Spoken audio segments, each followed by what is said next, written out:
who is the Deputy Secretary for the Minority and Underrepresented Veterans Division. We would like to thank everyone for joining us here today for our first suicide prevention webinar. I would also like to thank our CalTAP colleagues for joining us and collaborating with us once again on another initiative. I would also like to thank our partners, our presenters for today on their subject matter experts on suicide prevention. So again, thank you all so much for making this happen. We have a packed agenda with awesome presenters with great material to cover. So let's get it going. Next slide, Michael. We will first cover a housekeeping regarding the chat feature through Zoom, a brief agenda overview, which essentially is going straight into our presenters. And at the very end, we will have a virtual panel Q&A in which those that are attending can ask questions regarding any material that was covered. So please utilize the chat feature throughout the webinar, and we will make sure to consolidate the questions and ask them at the very end. Next slide. Here are some of the instructions on how to utilize the chat feature through Zoom.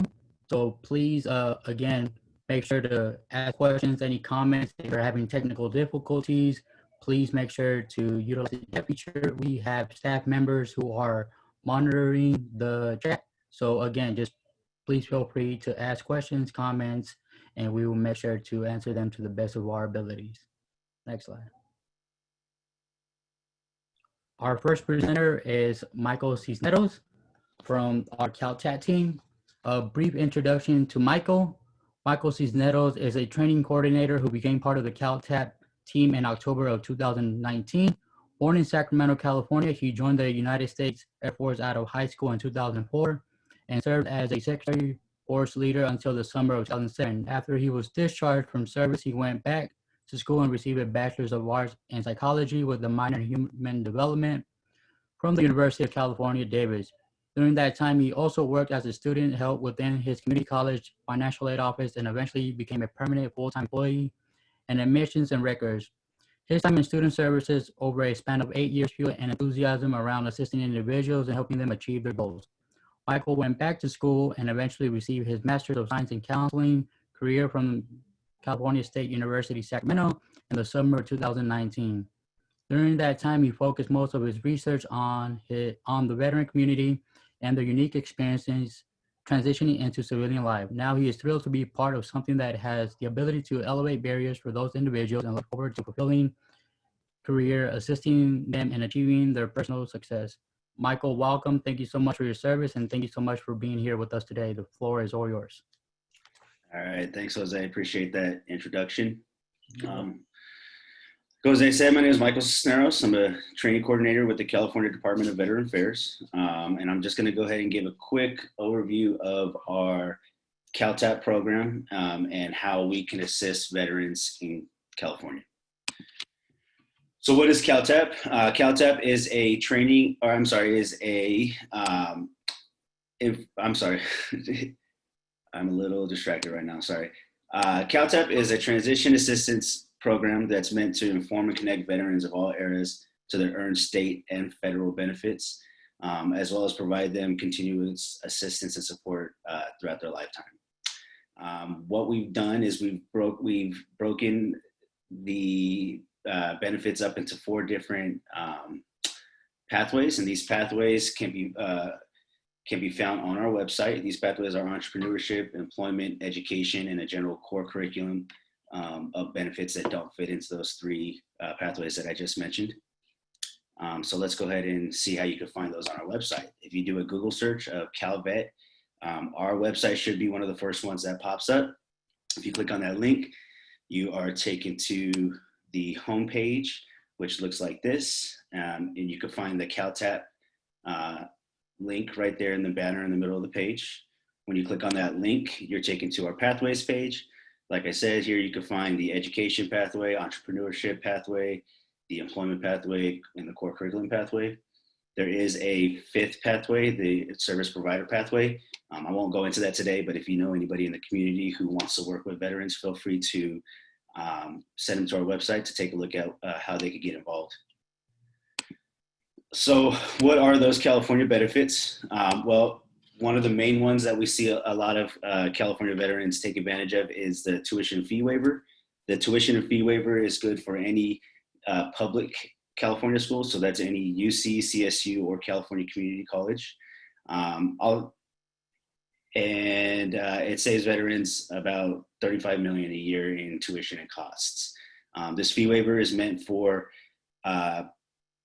veterans with a disability. It's meant for their dependents. And so if you have a dependent who child dependent who wants to attend any one of the public schools, and you do have a disability rating between 0 and 100, you may, at 0 and 100%, you may be eligible for this benefit. Just take a look at our resource book or give us a call. We could let you know about it. We've also partnered with the DMV to have programs that make it easier for veterans to identify themselves as a veteran. So we have the veteran driver's license. There's the honoring veterans license plate program. And then there's also a motor vehicle registration fee waiver for those veterans with a disability rating. If you are interested in any kind of outdoors activities, as a veteran in California, you are eligible to receive a fishing and hunting license at a reduced annual cost. And you're also eligible to enter into state parks at no cost, as long as you have a disability rating of 50% or more. For those of you who are interested in buying a home, we do have a pretty competitive home loans program, a Calvet home loan program that's different from the VA home loan program. I'm not going to talk too much about this. We do have somebody who in our department who actually deals with the home loans, Brad Pedersen. That's his contact information right there. If you are interested in buying a home, feel free to contact him. He's very helpful, very knowledgeable, and he wants to help veterans. So our home loan program provides financing for veterans. It's competitive interest rates and low or no down payment requirements. If you are a woman veteran, we do have a program that provides information, advocacy, outreach, and support for those individuals. This program partners with the California Women Veterans Leadership Council. If you're interested in this program, you could always go onto their website and there you could sign up for a newsletter so that you could be aware of what's going on with that program and where they're going to be at and what they're doing with California women veterans. That's it. Like I said, it's a pretty quick overview of the program. You should have received a pre-event email either last night or today. And in that email, there is a PDF copy of your resource book.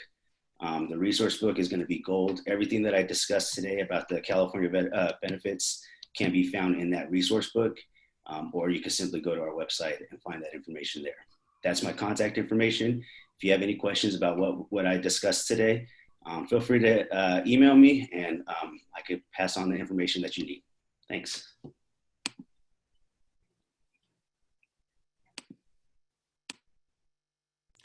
All right, thank you so much for that, Michael. Again, my name is Jose Ayon. I'm one of the program analysts for the Minority and Underrepresented Veterans Division here at Calvet. Next slide, Michael.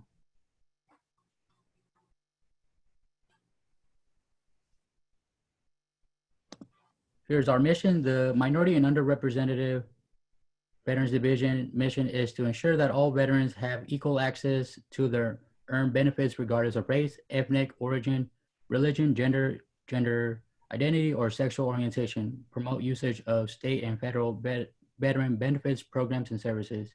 We advocate on behalf of minority and underrepresented veterans by identifying gaps in services or barriers to access. Next slide.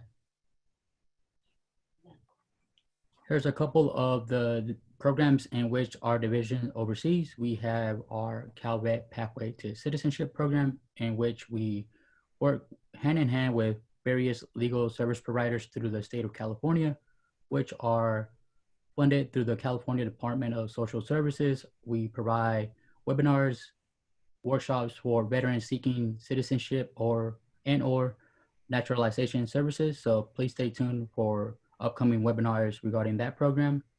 In addition, we have the Tribal Veteran Outreach Program, which we work with tribes and tribal leaders across the state of California, which includes our rural areas as well. Currently, we are a liaison between tribes and Cal OES and making sure that they receive resources in which such department is providing to various tribes throughout California. Up next, we have our Calvet LGBTQ inclusion program. Last month, we had the opportunity to celebrate Pride Month. We co-hosted a discharge upgrade informational webinar with CalTAP and Source of Plowshares. We just want to make sure that we're continuing efforts to provide advocacy and support to our LGBTQ veterans across the state of California, and ultimately making sure that they are tapping into the benefits that they qualify for due to their time of service. Our last program, which is mostly an initiative that we started this year, is our Minority and Underrepresented Veteran Division roster. Here, you have the opportunity to learn more about what our division is doing throughout the year, what the department as a whole is doing as well. With the recent COVID-19 pandemic, we also provide updated information regarding that pandemic, and ultimately just want to provide different information on resources that are available to our veterans throughout the state of California. So if you haven't had the opportunity to register, please by all means look us up on our webpage and just share the roster information with a battle buddy. We definitely want to just continue serving our veterans throughout the state of California, and we just want to be able to communicate with them throughout the year and throughout the year. Next slide. Here is our contact information, our direct email and phone line, our webpage. We recently brought on board a new program analyst, Ricky Paul, and our new office technician, Matthew Laffey. So again, we're excited to grow our team and continue serving our veteran community. Next slide. Here's my direct email and phone number as well. Jose Ayon at your service. So please reach out to me if there's anything that I can assist you with, and I'll make sure to do my best to assist you in any way possible. Next slide. All right, up next, we have Mr. Jerry Silva. A brief introduction to Jerry Silva. Jerry Silva is a licensed clinical social worker and is an employee by the Veteran Affairs Central California Healthcare System in Fresno, California. He serves in their mental health department as their lead suicide prevention coordinator. Jerry's career and experience in mental health has spanned more than 26 years. In his current leadership role, and for the last 8.5 years, he is responsible for overseeing a team of clinicians and outreach staff as they work towards suicide prevention in veterans. Jerry is considered by his colleagues to be a subject matter expert on mental health, suicide prevention, and veterans. He has been asked to speak at many events on this topic. Jerry, thank you so much for your work. Thank you so much for your time. The floor is all yours. H&I results in improved H&W in our veterans. Let me say that again. H&I results in improved H&W in our veterans. Ladies and gentlemen, over the years, I have developed this amazing appreciation for the use of acronyms at the VA and in military culture. It's been great, you guys. I've been able to get these acronyms and we can work with them to share messages of encouragement and hope. In today's planning and presentation, H&I stands for help and input. H&W stands for health and welfare. As a team, and that's what we all are as suicide prevention teammates, we are gathered to be helpful and input so it can result in the health and welfare and improvement in our veterans.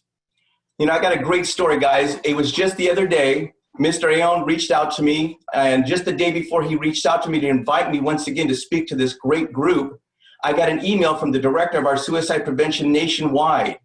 And the VA rolled out a program called Suicide Prevention 2.0. And in 2.0, it stands for Public Health Approach to Suicide Prevention. And at the very heart of this is Mr. Seesmiddles, Mr. Aon saying, you know what, let's gather groups, let's gather agencies and individuals to work together to aim at preventing suicides in our veterans. This call to action is needed more than ever, and I thank them from the bottom of my heart that they're taking this initiative to do so. I am honored and privileged to speak to everyone today, and I aim to do that in a way that hopefully that's helpful, that's practical, that you guys can take away some tools to be helpful in your approach to your veterans, and more than anything else, can we please use this as a springboard to propel forward in helping our veterans and aim at reducing suicides in our nation's heroes. Next slide, please. So today, guys, what I'm going to do is I'm going to go through a few slides. I want to use these slides as a backdrop for what we want to aim at here today in sharing specifically today how suicide and the prevention of it is more important than ever in the face and context of COVID pandemic. And I would have you look through your slides at your leisure. And as you do so, let me just call your attention to bullet point number 4, where it talks about suicide rates having declined in the period past national disasters. And if you look at that, what occurred on 9/11, I can see it clearly in my mind. I can see it just the other day as I was in graduate school at the time and how it affected all of us. Now, some of the stats that I'm going to include today when I share with you guys are not going to involve stats today because we are getting information daily, updates about current ways to help and put into effect ways to reduce suicides. So, for example, on 9/11, the nation recorded 36 suicides nationwide. On average, the nation typically receives 98 suicides. So if we look at what occurred on that day, how there was kind of a pulling together effect. I remember going up to people I had just met not very long before 9/11 and just checking in with them. And in general, there was more a sense of community and coming togetherness on 9/11, and we needed to do so. Go on to the next slide, please. Okay. If you hit a couple of, there we go. Now, what I want us to use as kind of a backup to drive our work today is I want us to use Dr. Thomas Joyner, who is a famous expert in suicide prevention. This gentleman had a very tragic occurrence happen to him. And what happened was he lost someone to suicide. And he took that tragedy as something that was very helpful in terms of him being sprung forward to do research on preventing suicides. So when I think about his work and how it affects our work on a daily basis with our veterans, I look at it in a very practical way in that what do our veterans say to us every day? What do they not say to us? And what are some things we can pick up on? And think about the teaching and training our veterans received in their way of training up to be the soldiers they became. In many instances, it's become ruggedly independent, to take on a mission-like framework in their approach to their duties, and to do so very, very independently. So in many instances, it's considered a weakness if I've got to reach out for help, and that couldn't be further from the truth. We look at one of the things is sorry about that. One of the areas is I'm alone. I need some help. I have no one to reach out to. Another area is I'm a burden. I can't handle this. And so if we go on to the next slide, many of the veterans are saying this, and they're not saying this to us. They are, if we look at, that's a great snapshot. Let's hold there for just a second, guys. If we look at these gaps, take a look at where these circles interloop with each other, guys. If you look in there where it says there's a desire for suicide, there's suicide, there are these thoughts, I'm a burden, I'm not capable, I can't move forward. In those gaps, in those interloops, are my opportunities, are your opportunities as teammates on this mission to say, I can intervene here and I can reach out and try to pull in my veteran because it's now more than ever that we're needed to do so. So one of the biggest areas we're looking at in this current state that we're in this COVID pandemic, is let's look at some basic stats and some numbers that have continued to skyrocket. The increase in sales of guns, the increase in sales of alcohol. When we start to put this recipe together, we're looking at a perfect storm for more disaster, and it's very challenging, and more than ever do we need to come alongside our veterans and be involved to help intervene in this need that they have for us to come in and support and encourage them to get help. Next slide, please.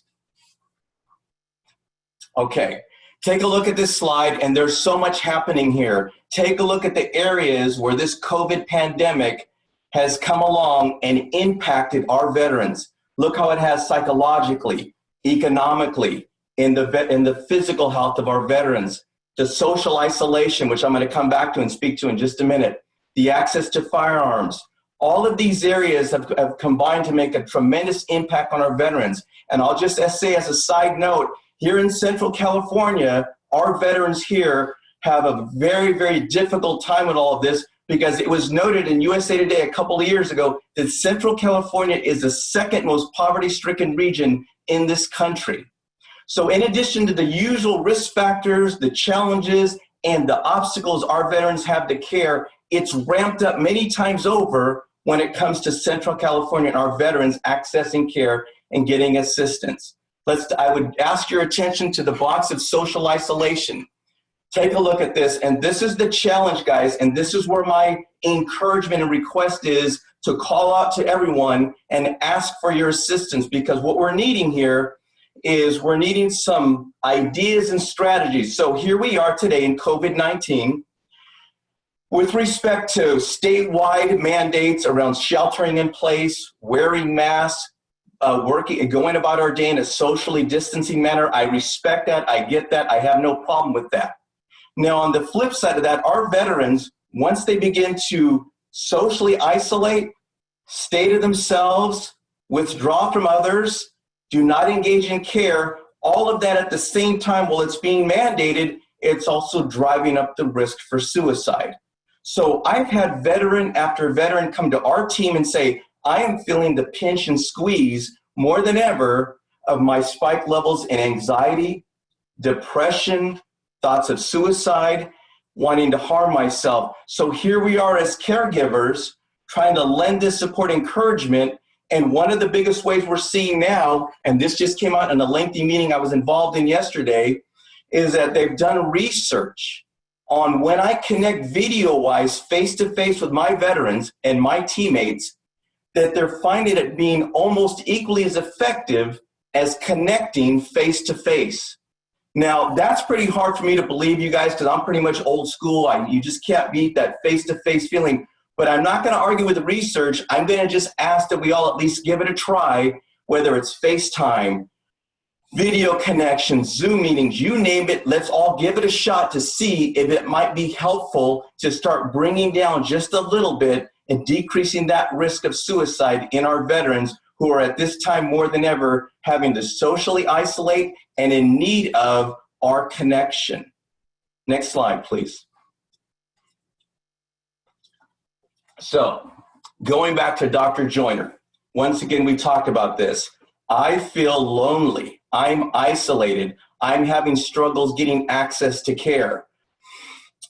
I'm a burden. I don't want to be a burden to others. In Central California, we have had so many of our veterans show up at our VA campus in Fresno. I don't have housing. I need access to care. I don't have meals. I'm struggling with my depression. We're talking about multiple layers of challenges and issues that are getting in my veterans' ways to get care, to feel better about themselves, and to find a bigger purpose to move on.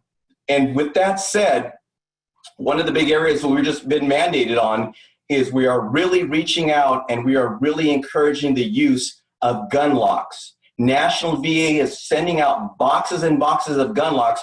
Is it the be-all, end-all to stopping suicides? Absolutely not. Might it be helpful in helping my veteran to maybe think twice before accessing a weapon? It may be. If it takes a few extra seconds to help them stop from accessing that weapon, let's use that. And once we're done, you guys, I'm going to share some of my contact information. I want you to contact me. We can find ways to ship you some of our gun locks. Next slide, please. Okay, so here we are once again. COVID-19 and suicide prevention, when these two public health approaches collide. And we talked about this. We talked about here we are. We're called as suicide prevention teammates to be there for our veterans, yet we're supposed to be there 6 feet apart, and we're supposed to do this in a way where we're helping reduce suicides. Very challenging, not just for the veterans, guys, but challenging for us as the workers, as the teammates, as the families and friends of these loved ones who have served so we can serve them. So once again, this is not going to get done by one team, by one approach. This takes a mission of all of us gathering together to approach this suicide prevention in a manner that's going to be strategic and also done with an authentic, genuine concern. Our veterans deserve that. Next slide, please. All right. So let's get into this slide here. We're talking about opportunities to serve. Take a look at all of the different ways to be creative during this COVID pandemic. There's different ways we can not be distant, of course, with respect to COVID, but not always socially distant. Let's connect. A lot of our VA work now currently is being done on video. We're finding out from our veterans they're fine to connect with video. They're fine for us to check in with them that way. So we're now arranging for that to be the way for us to connect with them. Also, if you go down the list a little bit, there's distance-based suicide prevention. We're talking about that. We talked about environmental safety, thinking about different ways outside of the box for us to check in with our veterans. One of the coolest announcements, I was looking forward to sharing this with everybody. In January of 2018, the president rolled out an executive order that mandated all Department of Defense facilities and VAs to partner up together in a way that aims at reducing suicide prevention through our mental health services.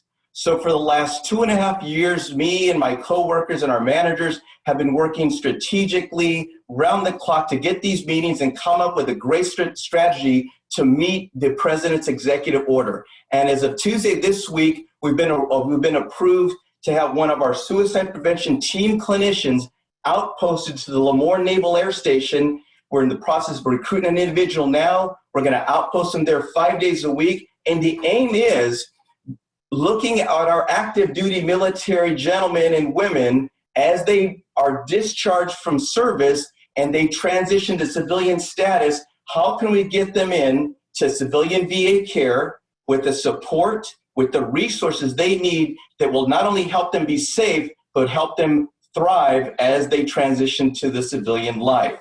What we've seen in research is the first 30 days post-discharge from the military are the days when risk of suicide is at its highest. So now, by putting in our safety net of a clinician who's going to help transition that military member into civilian care, we can really add an extra safety net around those 30 days, get them into care, and provide the wraparound support they deserve after serving in this nation's honorable role.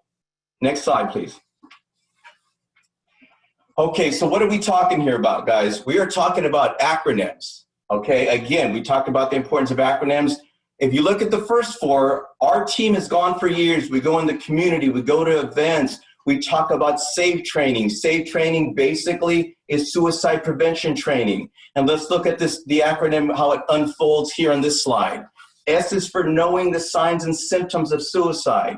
A is for asking the question. And in all my years of practice, guys, you name it, inpatient settings, at the VA, outpatient settings, whenever I can ask a question that's very basic and brief and concise and right to the point, people respect that. Our veterans appreciate that. And I've had veteran after veteran say, well, Jerry, now that you asked, most recently I was having these thoughts. We've established safety. We're gaining the trust. I'm demonstrating genuine respect, and our veterans are feeling that and saying, you know what, I've got some things I need to get out there. Now, just so we're clear, many of us, unless we're a licensed medical doctor or a registered nurse, what I would encourage us all to do is the bottom acronym, and I put that one in there myself because this is near and dear to my heart, guys. And what I mean by this acronym, I mean this. I'll give you guys an example of how it unfolds here at my house. My wife has been in the medical profession for many years. She's an outstanding licensed medical professional. In the evenings, we kind of hang out. We talk about our day. We have all of our opinions, and it's our personal discussions, okay?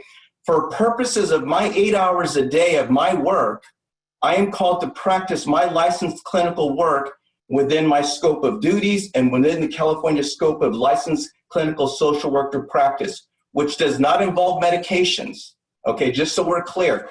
Do I know about that? I absolutely do. Am I going to practice it? No. So one of the biggest areas we see what ends up being a barrier to care is I have all these well-meaning loved ones and family members bringing our veterans to campus and giving us all these recommendations, and Jerry, you should do this, and you guys should do that, in his medicine and her treatment, and all these great ideas. And I respect that because it's coming from a heart of care. Now, having said that, my first question is, are we working with people who are licensed in that medical field? Oftentimes we're not, but what I see is now we're getting outside of my lane of care. Having said that, this is also an opportunity to say, you know what, maybe I can't do medicine, but I can do my clinical work in a way that stays within my license.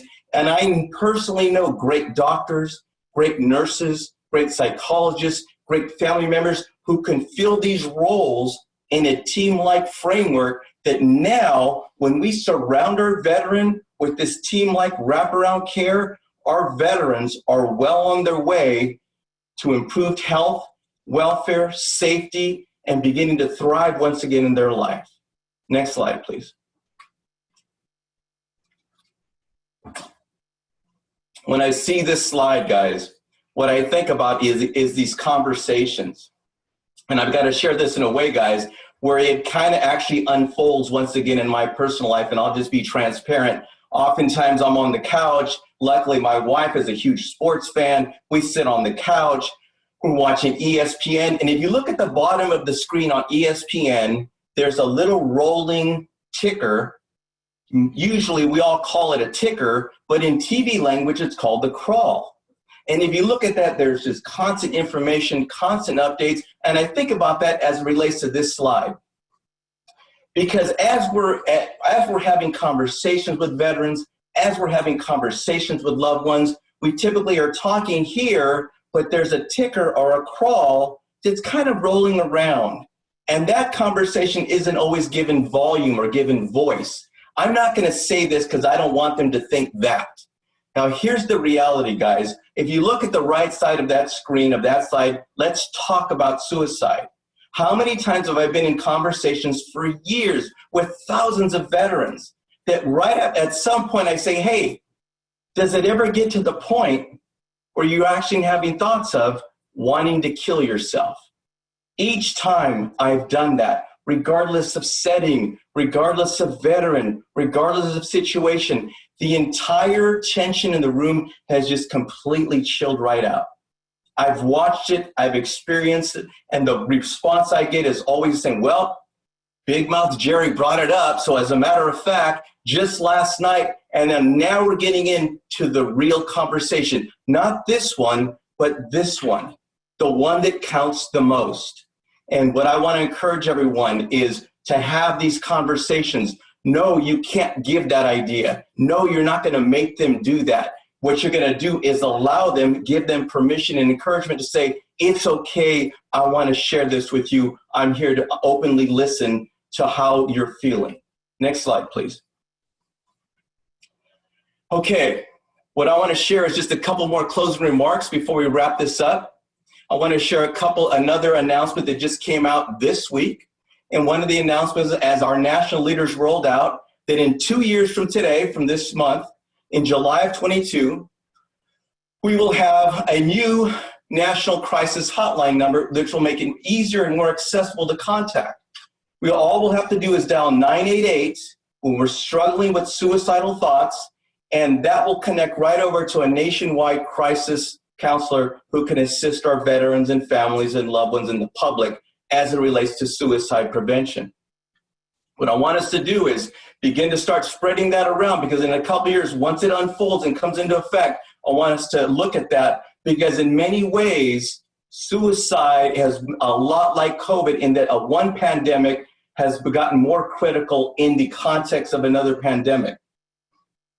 Now, ladies and gentlemen, it has been my honor and privilege today to speak to you on the importance of suicide prevention, to speak to you on the importance of linking up together as brothers and sisters in arms in this mission towards suicide risk reduction and prevention. And it is these webinars and forums just like this that we're going to be able to connect, link up, and continue as a team going forward to help stop this pandemic. Thank you guys so much for listening, for joining in today. I want us to remember that this is all everyone's business. I'm pretty much old school, guys. Just to share with you, my pops was a Marine. He was dedicated. He raised me in a very strict military fashion. And he used to sit there and tell me, son, you're going to have to choose a camp you're going to be in. Are you going to be in a camp of problems or a camp of solutions? And that's where we are today, you guys. We're in either the camp of problems around suicide or how can we solve it. Before I sign off, you guys, please take in my contact information. Please reach out and call us. Please reach out and email me. What are other ways our team can come in and help out and support and lend some extra resources as we fight suicide prevention, guys, because it is everyone's business. Thank you.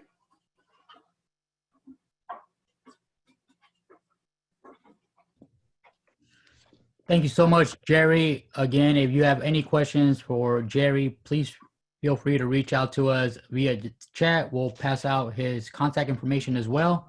And again, thank you so much. We cannot stress it enough. Jerry, thank you so much for your time and for all the work that you do with our veterans across California. Sure.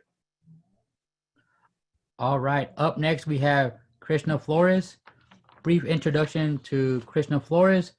Krishna America Flores served in the United States Marine Corps on active duty from 2004 to 2008 as a motor vehicle operator. In 2005, Krishna was one of 2 women in her battalion to volunteer to deploy in support of Operation Iraqi Freedom. Augmented as military police, Krishna provided convoy security and patrol Anbar, Providence, Iraq with Combat Logistics Battalion 2, Military Police Detachment Bravo Company, 2nd MLG. After returning home, Krishna struggled significantly with post-traumatic stress disorder from her time in war, combined with a long-term effect of experienced military sexual trauma. With proper support from the VA healthcare system and re-engaging with her community, she was able to find her tribe after the Corps. She faced her challenges head-on and obtained her bachelor's degree in public health promotion and her graduate degree in health administration from California State University, Northridge. Today, Krishna works at the Antelope Valley Vet Center as a veteran outreach program specialist. Her primary role is to connect combat veterans and veterans that experience military sexual trauma to Readjustment Counseling Services and provide linkage to VA healthcare systems and community resources. The overall mission of the Vet Center is to reduce the number of veterans that attempt to take their own lives. On average, 17 veterans per day die from suicide, 11 of which never access the VA healthcare system. Krishna, thank you so much for your service. Thank you so much for your time. The floor is all yours.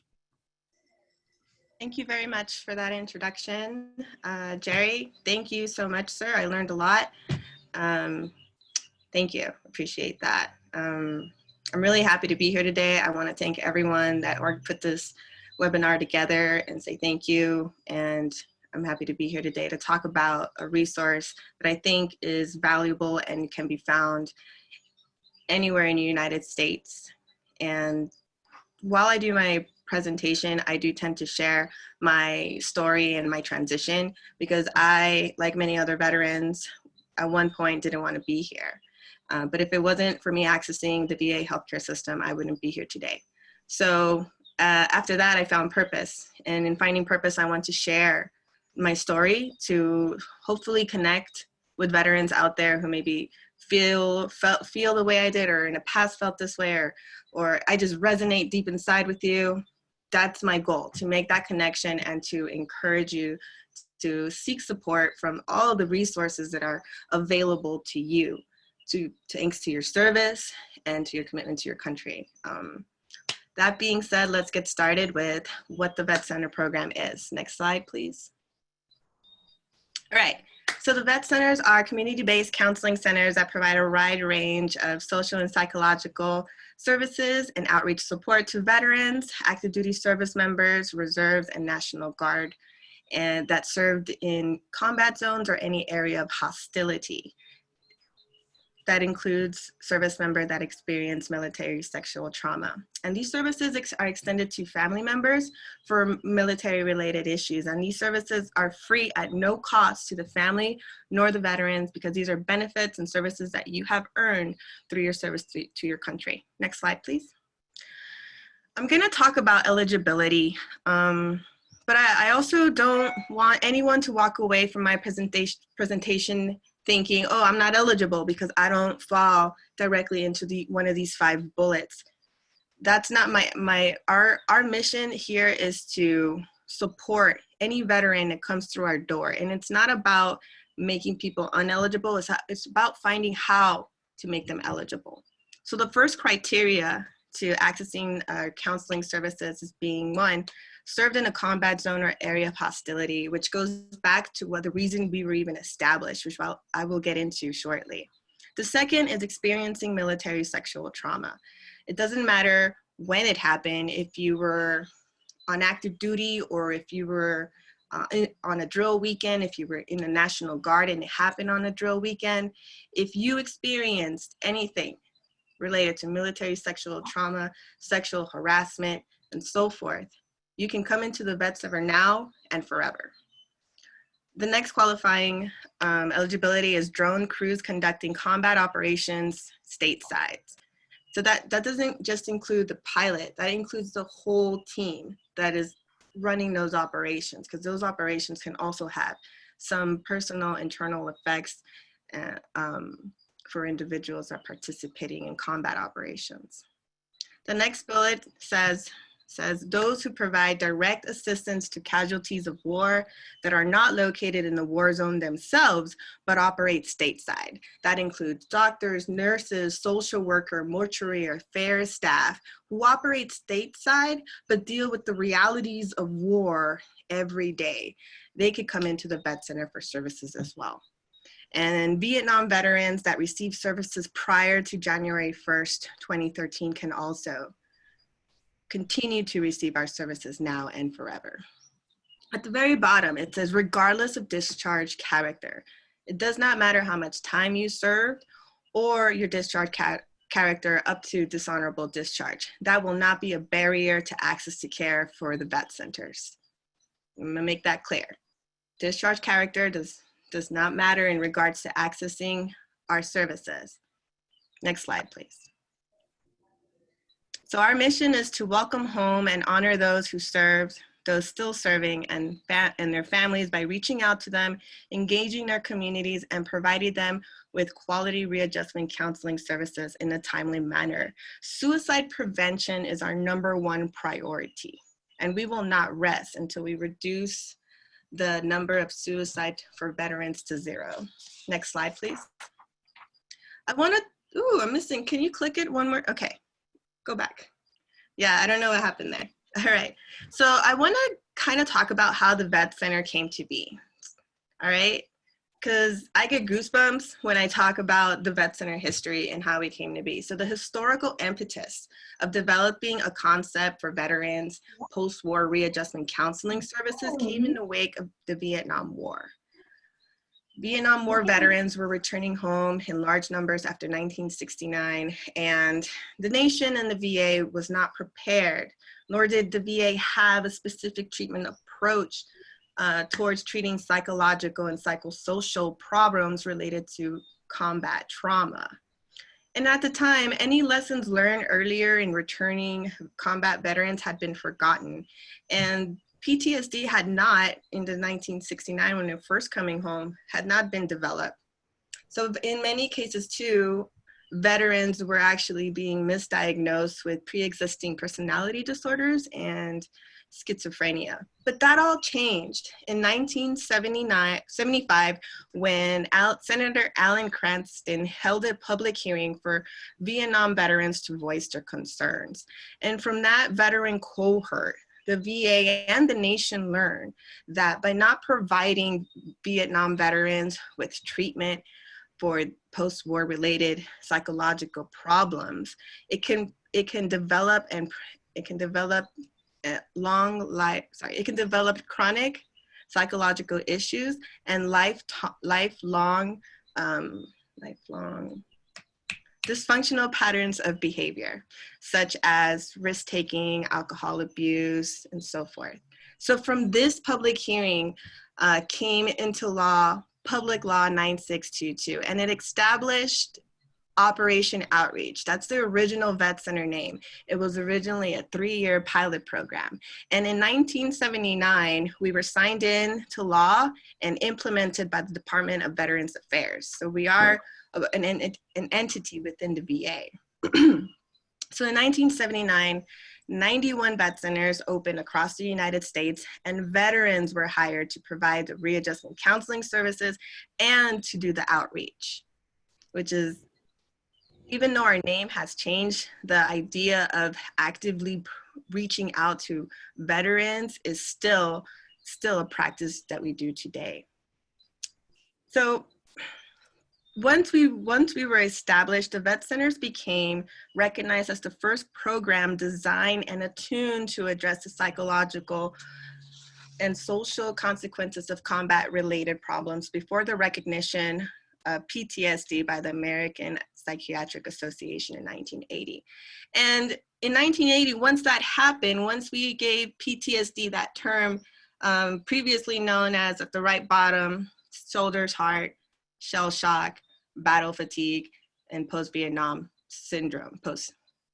So after they put it on, they added it to the DSM, what it did, it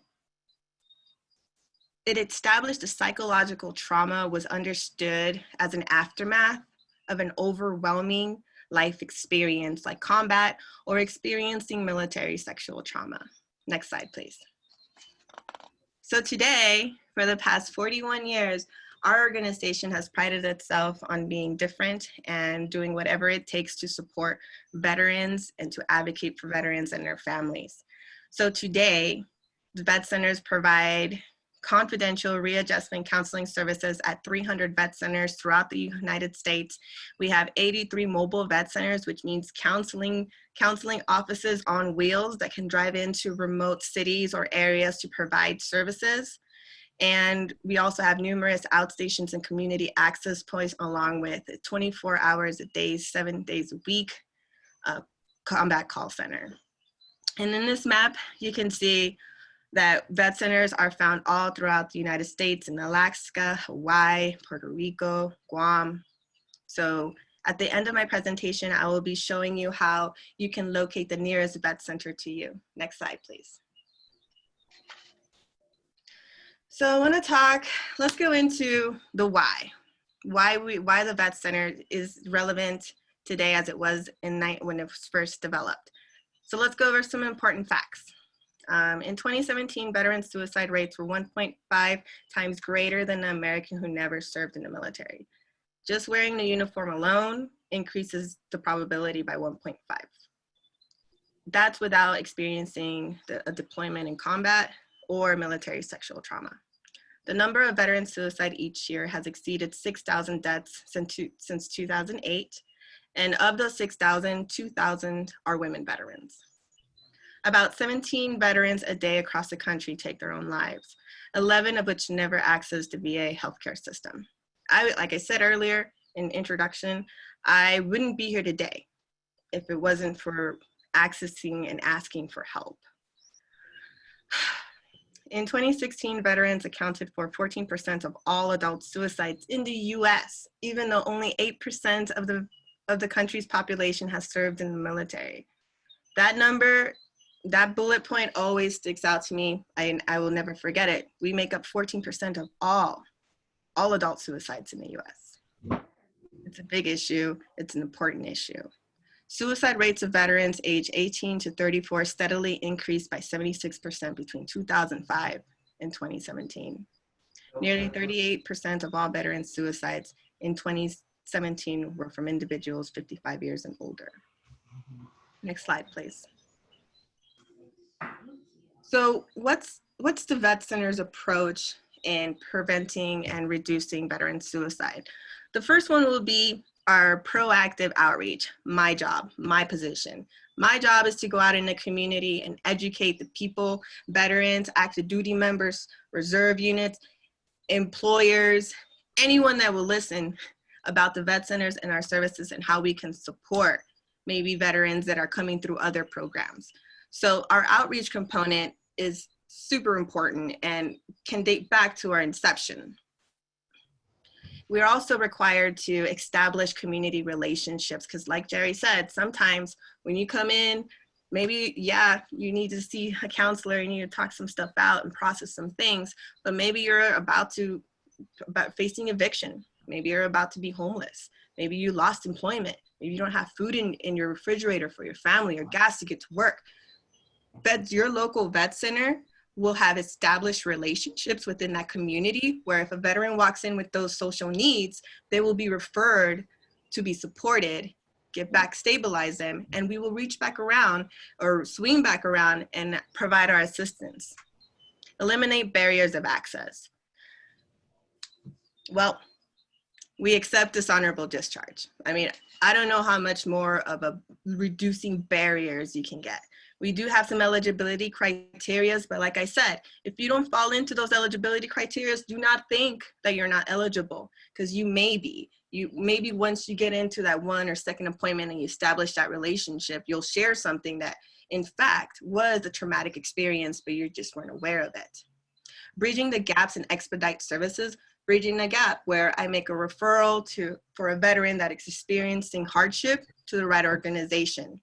Or if I encounter a veteran that's never been linked to the VA healthcare system, we enroll them into the healthcare system. If they have no idea what a VSO is, a veteran service officer is, we introduce them to that benefit and refer them out as well. Coordinated care. If you're a veteran accessing the VA healthcare system, great. But you're also utilizing vet center counseling services and you want us to collaborate with your psychiatrist through the VA, we are more than happy to do that. Flexibility. Our offices are opened Monday through Friday and we also offer flexible hours. But due to COVID-19, which I failed to mention, a lot of the ways that we provide our services have changed. Like everyone else, we had to adapt and now we're doing phone sessions and telehealth sessions with any of our participants here at the vet center.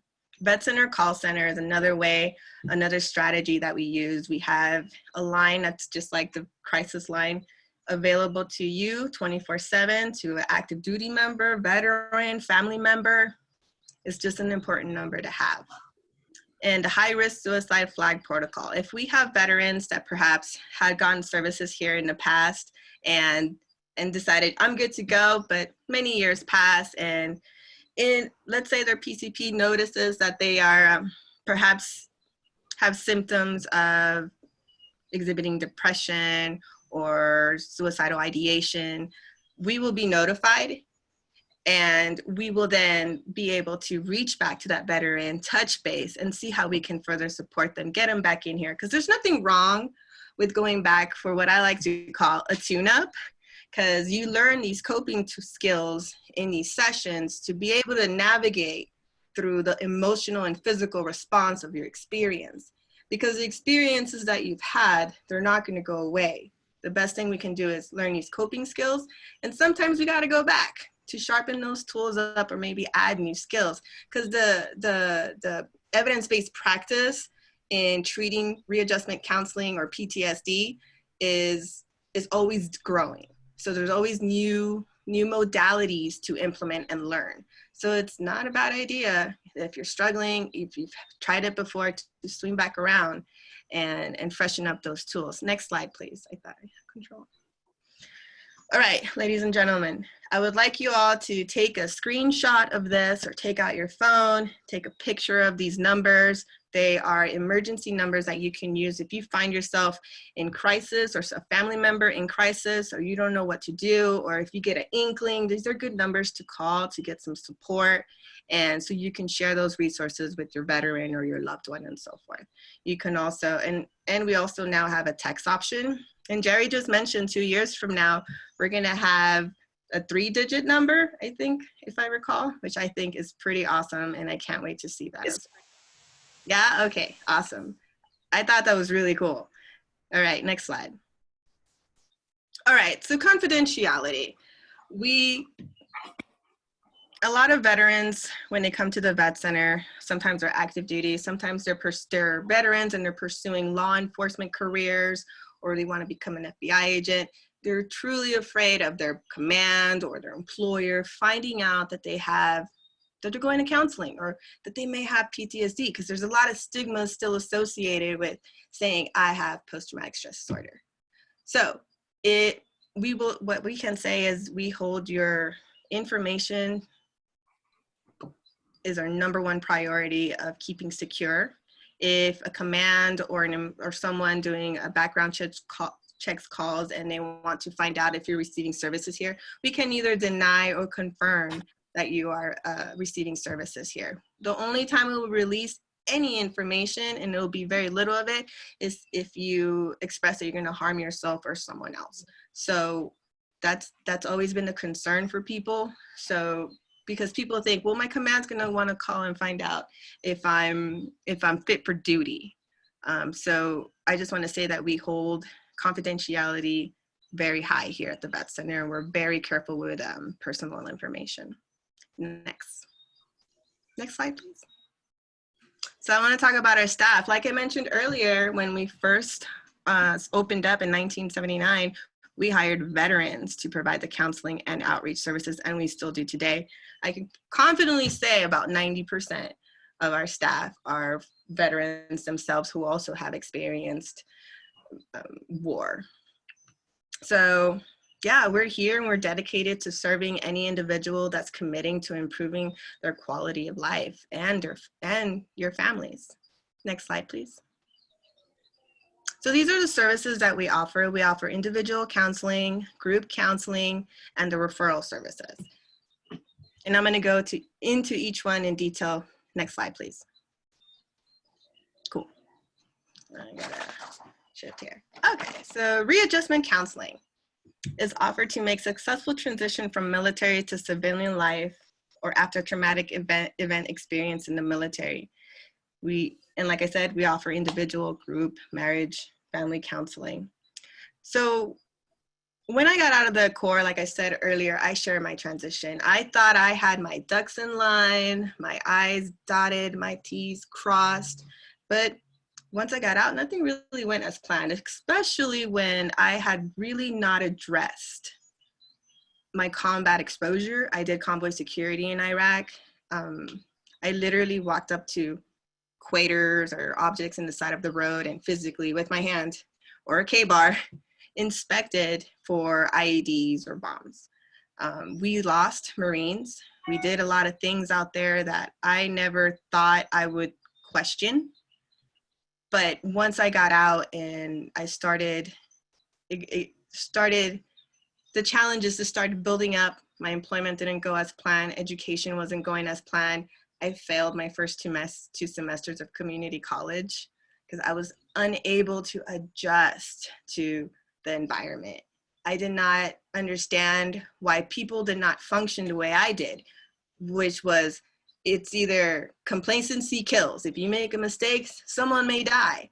And it took a really long time of counseling and self-reflection to identify that this is why I was so heightened and so adamant about being quiet in class, not talking over the professor, and not engaging in conversations. I would get so upset, I would leave. And that was the problem.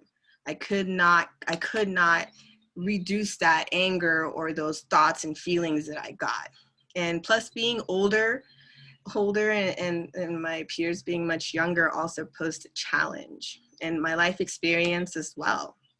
So if you find yourself struggling even in employment, please do reach out to the vet centers. We can help teach you some coping skills to adjust and learn how to navigate the civilian world, because it took me a long time to realize that leadership in the military does not directly transfer to the civilian life as far as the way I was used to handling conflicts.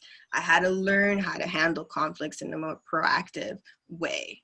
Next slide, please. All right, post-trauma counseling.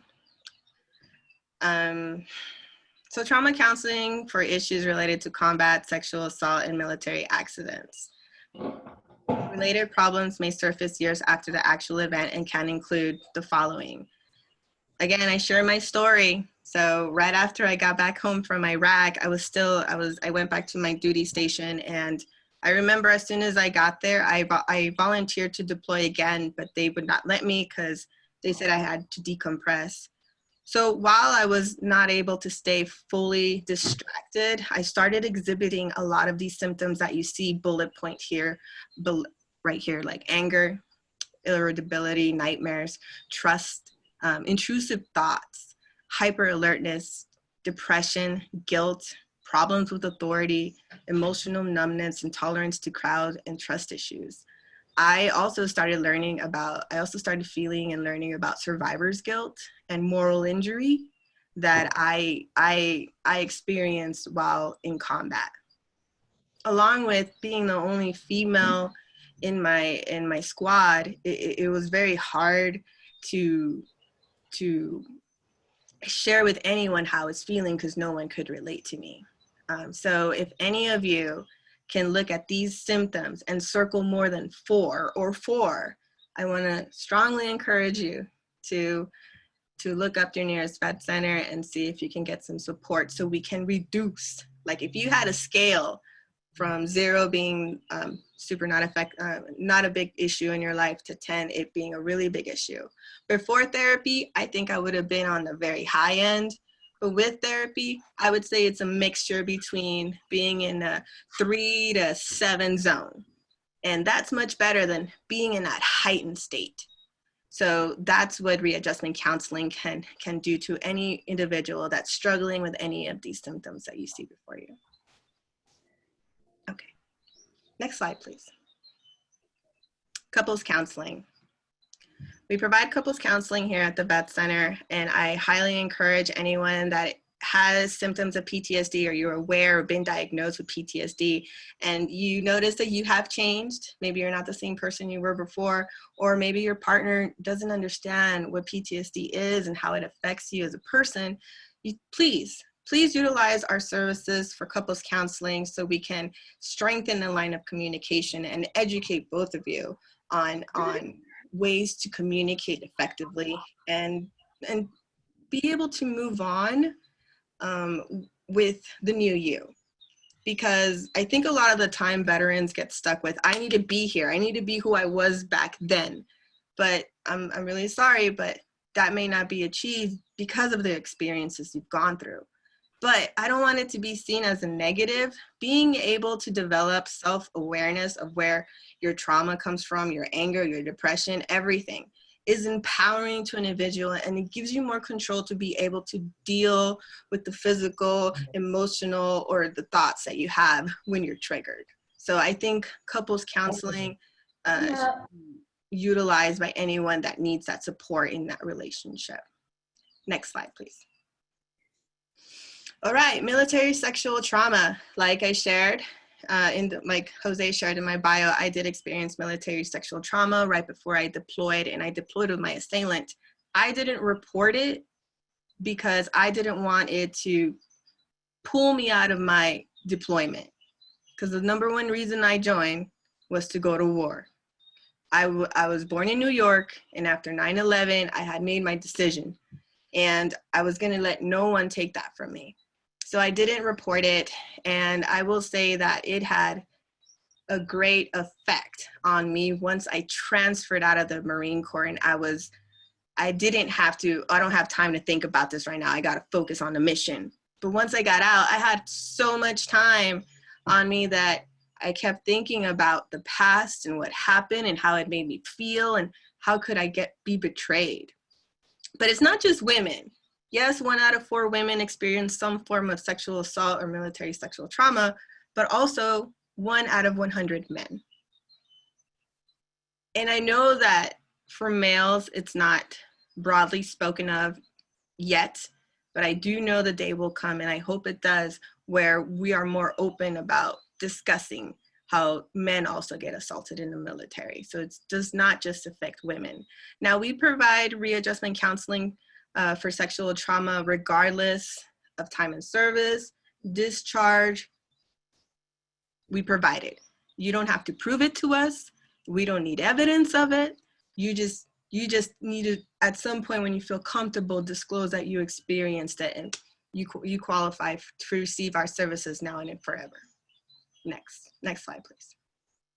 All right, so this is another depiction of military sexual trauma in the military. So 4% of men are affected, about 41.5% of women are affected. And I wanted to talk more about military sexual trauma because of what's going on externally. Like Jerry said, our external environment affects us in different layers. And I think everything that's going on with Vanessa Guillen, you know, it's definitely triggering veterans that experience military sexual trauma. So again, if you are experiencing any challenging thoughts or feelings, reach out to your local vet center, and I will be showing you how you can find the nearest vet center to you at towards the conclusion of my PowerPoint.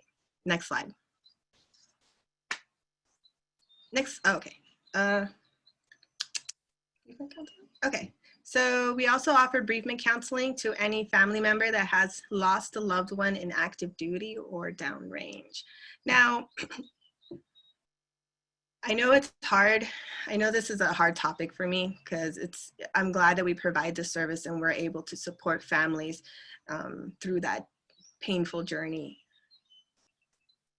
But if you know anyone that has lost a loved one and is still struggling with their loss, please share this resource with them. We are here to support them and we want to be here. Here in the Antelope Valley, our community is so close-knit that when people come in, I like to share everything that we have to offer to support the family. And sometimes that includes just sharing information about the Patriot Guard, who escort service members during their procession.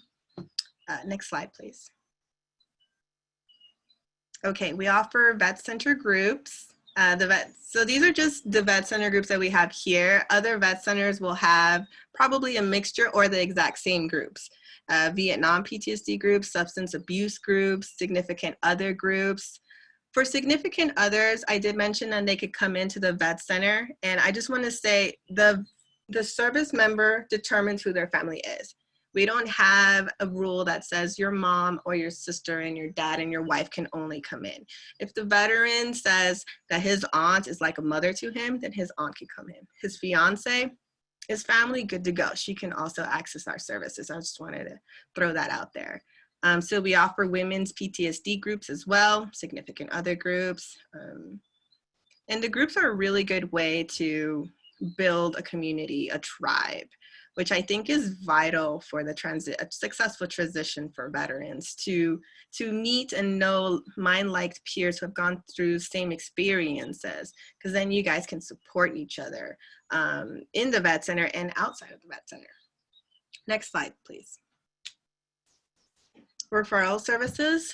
So that's the third service that we provide. That's mainly where the VOPs come in, the Veteran Outreach Program Specialists. And like I said earlier, sometimes, yes, it's evident that counseling is necessary, but sometimes linkage to SSVF's supportive housing services for veterans, or referrals to the EDD office for employment, or maybe referrals for they need emergency funds to buy food. It's important, and that's something that we do at vet centers. So even if you just have a question, or you have a friend who says, oh, I don't know where to go for this, go to the nearest vet center. The vet centers are really a good place to start if you have a question and get referred to the right people. Next slide, please.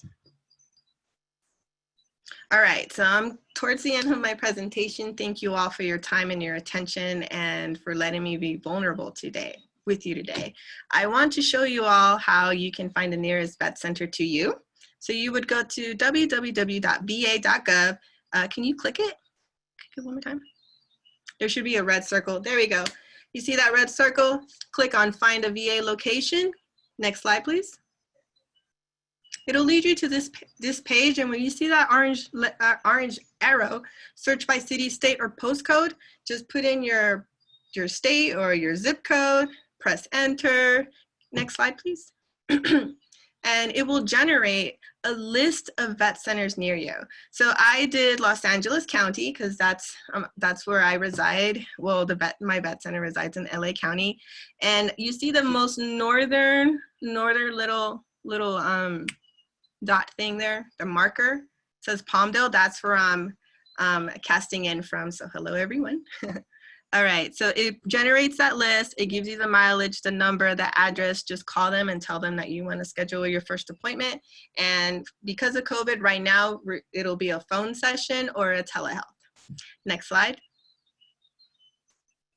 One last thing I want to share with you guys are some mental health apps that are completely free to anyone. You don't have to be a veteran to use them. Anyone can log on to the VA, www.mobile.va.gov, and download any of these wellness apps to help you start to learn or maybe explore some coping mechanisms. Breathing is a big one for me.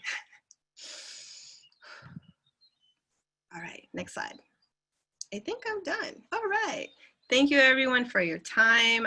Here's my contact information. Please, please, please, please reach out to me if you want to ask me a question, or you want some guidance, or you just want to explore, more of our services and how we can support you. Please feel free to contact me, call me, email me. I am here for you. I'm here to serve you. And this is my passion after leaving the service, to share that there is light at the end of the tunnel. I have been in the depths of darkness, but through counseling and committing to treatment and just being of service, this opportunity to be here today fulfills my purpose. So thank you very much to you all for being here today, for having this conversation.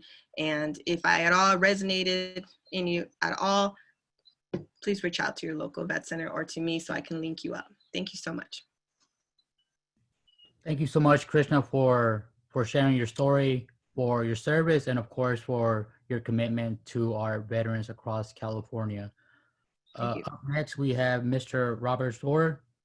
Quick bio on Robert. Robert is currently serving as the president of the board of directors for the Greater Los Angeles chapter of the American Foundation for Suicide Prevention. He has been a licensed clinician for over 25 years with 8 years of specific experience in the field of suicide prevention. He currently serves as the executive director of U.S. Vets Bob Hope Patriot Hall, the largest nonprofit in the country working with homeless veterans. He has been implementing suicide prevention in this national organization, training both staffs and executive. Robert's clinical and training skills in suicide prevention and mental health issues have been developed and applied in specific populations, including but not limited to veterans, seniors, LGBTQ, and TAY communities. He has extensive experience in the development and implementation of innovative programming, including peer programming and case management, working in communities, mental health care with veterans, suicide attempt survivors, suicide loss survivors, and clinicians. Thank you so much, Robert, for your time and for the work that you do for our veterans. The floor is all yours. Thank you, Michael. And thank you, Jose, Ricky, and team at the CalTAP Office for Minority Veterans and Underserved Veterans. It's really a privilege to be here. Thank you all for tuning in and for hanging in. This is a lot on a Friday to have a couple of hours of suicide prevention, but it is really important. My mission for probably the last 6 years is to really change the dialogue around suicide prevention, to really demystify what it's all about, to get us comfortable talking about it, to destigmatize mental health and seeking treatment for mental health. So when I was director of the Suicide Prevention Center here in Los Angeles, which covered an area of about 11 million people, one of the things I used to tell volunteers when I trained was, I really want you to think today about the presentation that's about to happen or that has happened. Thank you, Krishna, for the insight, and Jerry, some wonderful, wonderful tips. And I want you to think about it this way. I used to go in front of the volunteer group and I say, I want you to imagine that this is no accident that you're here today, that there's a purpose, that there's something here for you, whether it's the vet center, reaching out to Jerry, reaching out to CalTAP, whether it's reaching out to us at US Vets. As Michael mentioned, we're the largest nonprofit across the country, working with homeless veterans here in Los Angeles prior to the suicide prevention or after the Suicide Prevention Center. I work downtown, or at least I used to when we were allowed to go into patriotic call. We are a service center for veterans, really working on unemployment issues, working on specific women's programs, working on mental health and community college campuses, and developing a peer program as well. So I really come with a lot of background in suicide prevention and some in working with veterans. But back to what I was saying. So if you imagine today, there was a theory by psychologist Carl Jung that there's no accident, you're here. So really listen closely, and I hope I can bring you some more information about suicide prevention. I'm going to talk a little bit about some of the risk factors, protective factors associated with it, and what we can do about it as a collective team. Next slide. So let me get started. It is the 10th leading cause of death in the United States. And an interesting fact about it is preventable. If we imagine it like cancer or like some other like heart disease, like a medical condition that's treatable, then we start to demystify. But it wasn't until the 60s, and it was actually two veterans that were located here in Los Angeles, and they did a study with the coroner's office to determine what made up suicide. It was after World War II, it was in the late 50s. And what they found out, they asked the coroner to set up some fake suicide notes, and they looked at them against real suicide notes. And they tried to discern the difference between the two. And what they found out, and this was the beginning, was that in the real suicide notes, there was this quality called ambivalence. Ambivalence meant that the people that were dying by suicide didn't necessarily want to die. They were struggling to live and deal with the pain of their circumstances, and they were struggling with thoughts of death.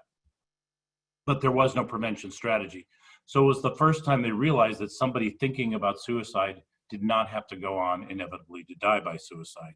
That began the first suicide prevention center here in the United States, and they went on to establish 60 throughout the country. Now I think there's something like over 600.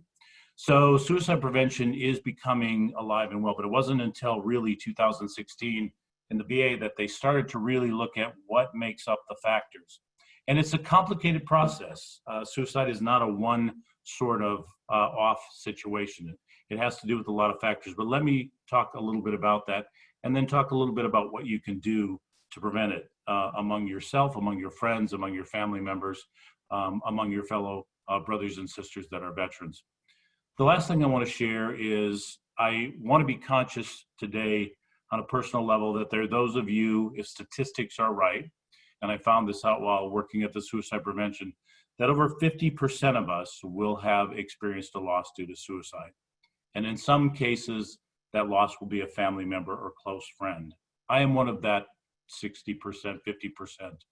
What that means is if you are in that population, I want to be conscious that you still may be dealing with complicated grief. Complicated grief can lead to many things, including depression. So that in and of itself is a mental health condition that I hope you seek support for, and there's free support through the American Foundation for Suicide Prevention. There are groups throughout the United States, wherever you're calling for it. There's also people probably here today that have had thoughts of suicide or have had lived experience with actually making attempts. So I want to also demystify that too. That means you also are dealing with a trauma and a situation that you may want to continue to reach out for help. An interesting fact, and I'll share this more a little later, that the majority of people that have an attempt do not go on to die by suicide, but it still is a risk factor that we want to take a look at. Next slide. So what am I going to talk about today? I'm going to talk about that we have a problem. These are some later stats. I think the recent ones in 2018 were up to 47,000 people a year. More people die by suicide than car accidents. We have a problem in the veteran community that we're now starting to get our arms around, in that we're losing way too many veterans. Anybody lost is a precious loss, but over 13, and in some cases, used to be up to 18% of the population that dies by suicide is veterans. Next slide. So I'm going to talk a little bit about what is the emotional health issues, distress that can create a suicidal crisis. What does thoughts of suicide mean? I also want to identify specific risk factors. I use the example of, if we're looking at this as a medical condition like heart disease, I use the idea that if I suffer from high cholesterol, a history of heart disease in my family, am overweight, I'll call it the COVID-20 instead of the COVID-19, staying at home and not moving too much and eating a lot. Every time I go to the doctor, if they look at that on my medical chart, they're going to examine me. Those are the risk factors for a potential heart issue. They're going to examine my cholesterol. They're going to ask me about my high blood pressure. They're going to make sure, they're going to ask me about exercising and my diet. Fortunately, I don't have to disclose that today. And then they're going to assess what the risk is and they're going to treat me. We should be looking at suicide and mental health the same way. And we're getting there. We should be able to walk into the doctor and they should ask us, have you had a previous attempt? Have you ever lost someone to suicide? Have you suffered from and go through symptoms of depression or bipolar, which are the major mental health issues that sometimes lead to suicide? Now remember, that's sometimes. So we're really going to talk about risk factors. We're also going to spend a few minutes on warning signs. And I have a lot of information, so I'm going to run through this pretty quickly. So I encourage you while I'm speaking to feel free to write a question in the chat that we can discuss later, because we will have, I think, up to 30, 45 minutes to talk about this after I finish. So I really want to make this an opportunity that you get the information you came in to get today. We're also going to talk about how to reach out for help or to help someone. That's going to be the most important, and I'll save that for the very end. Next slide. So what are risk and protective factors? Why are some veterans? And I wrote the byline, why some veterans, because I want us to really be careful when we talk about populations. Suicide, although a major tragedy and a public health issue that we're really focusing on, from the federal government to the state government to organizations like this, and thank you again, guys, for bringing this information to us, is a crisis. However, not all veterans are susceptible to suicide or to a crisis which leads to a suicide. So I want us to also be able to differentiate, because not everybody going to the doctor needs to be assessed for a heart condition. It would be a waste of the doctor's time. However, everybody who has the risk factors should be assessed for a heart condition, and we should be able to talk about it. Jerry mentioned the public health approach to suicide, which is now part of the VA. It's also the National Action Alliance, where I serve on a committee for veterans. The public health approaches, we all have to talk about it.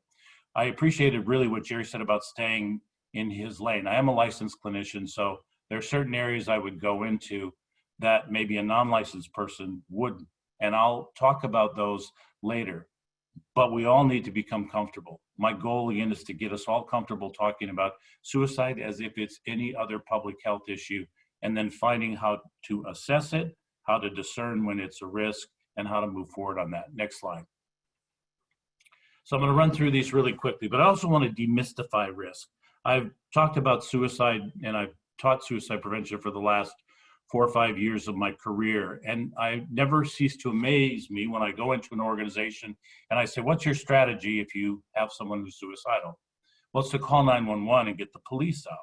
I'm going to tell you that in my history, my 3 years at the Suicide Prevention Center, that the majority of calls, 90 to 95% of the calls of individuals saying they wanted to die or were thinking about dying by suicide did not end in calling the police or initiating a rescue.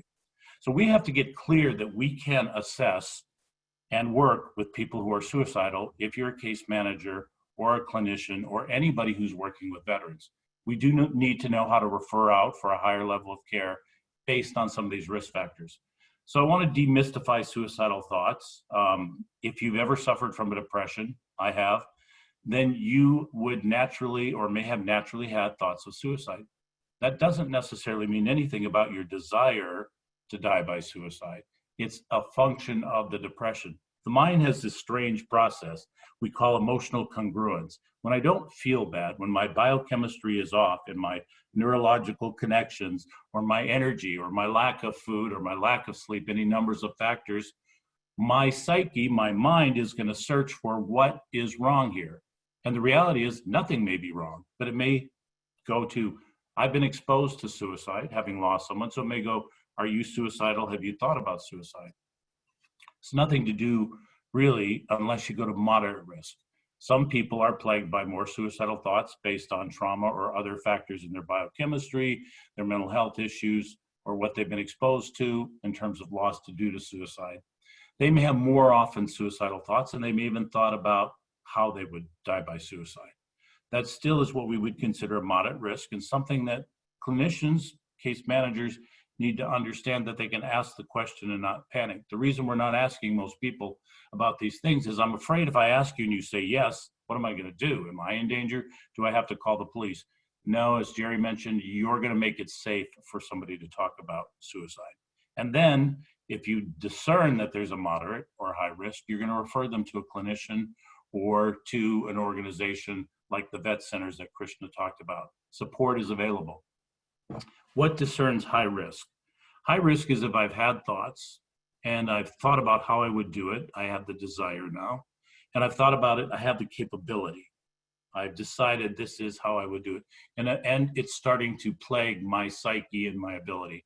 This is important for you, for your friends, for your family members, for your brothers and sisters that are veterans, to really talk about the fact when it becomes this specific, we're running into a treatable condition that we do want to make sure is cared for by a clinician. Then we have a severe risk. And again, a severe risk is somebody who has thought about it, and lastly has the desire and the wish, has figured out the capability, and now has the last component, which is the intent.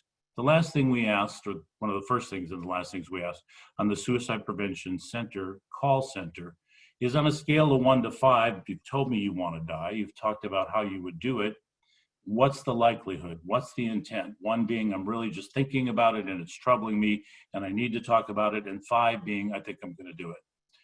If you're a 4 or a 5, then you're in a severe crisis. If someone you were dealing with is in that crisis, you don't leave them, you get them to care, unless, of course, it's dangerous to you. So I share all these, and that number below, as Krishna mentioned, there is a 800 number, which will be soon a 3-digit number, 988. The interesting thing is that number is the National Suicide Prevention Lifeline and goes to the nearest suicide prevention center in your area, according to your area code. However, if you press 1, it goes specifically to the Veterans Suicide Prevention Center. So you have the choice. It wasn't known to me till I started working with veterans that maybe you don't want to talk to a VA crisis line.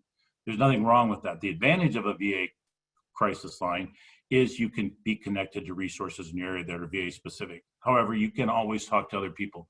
The other thing I want you to know about that line at the bottom, the Veterans Crisis Line and the National Suicide Prevention Lifeline, is don't wait.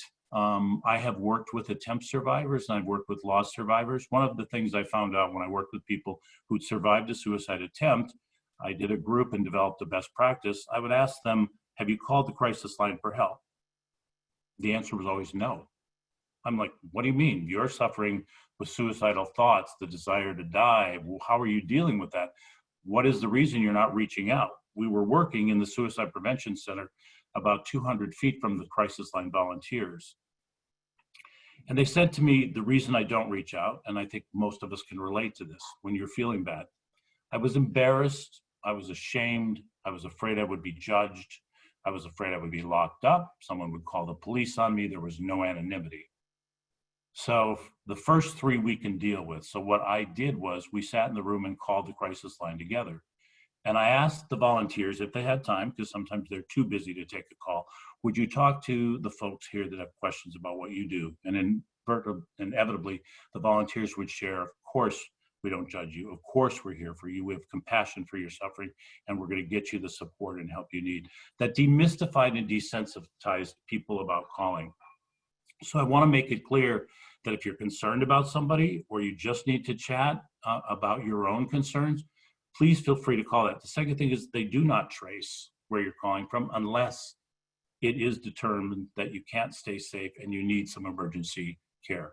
Most of the time, if someone did need treatment, they asked a family member or themselves to go to the hospital if that person was capable. If that person wasn't capable, the police or a pet team or some other service was called to get them there. Next slide. So please reach out for support, I guess is the statement there.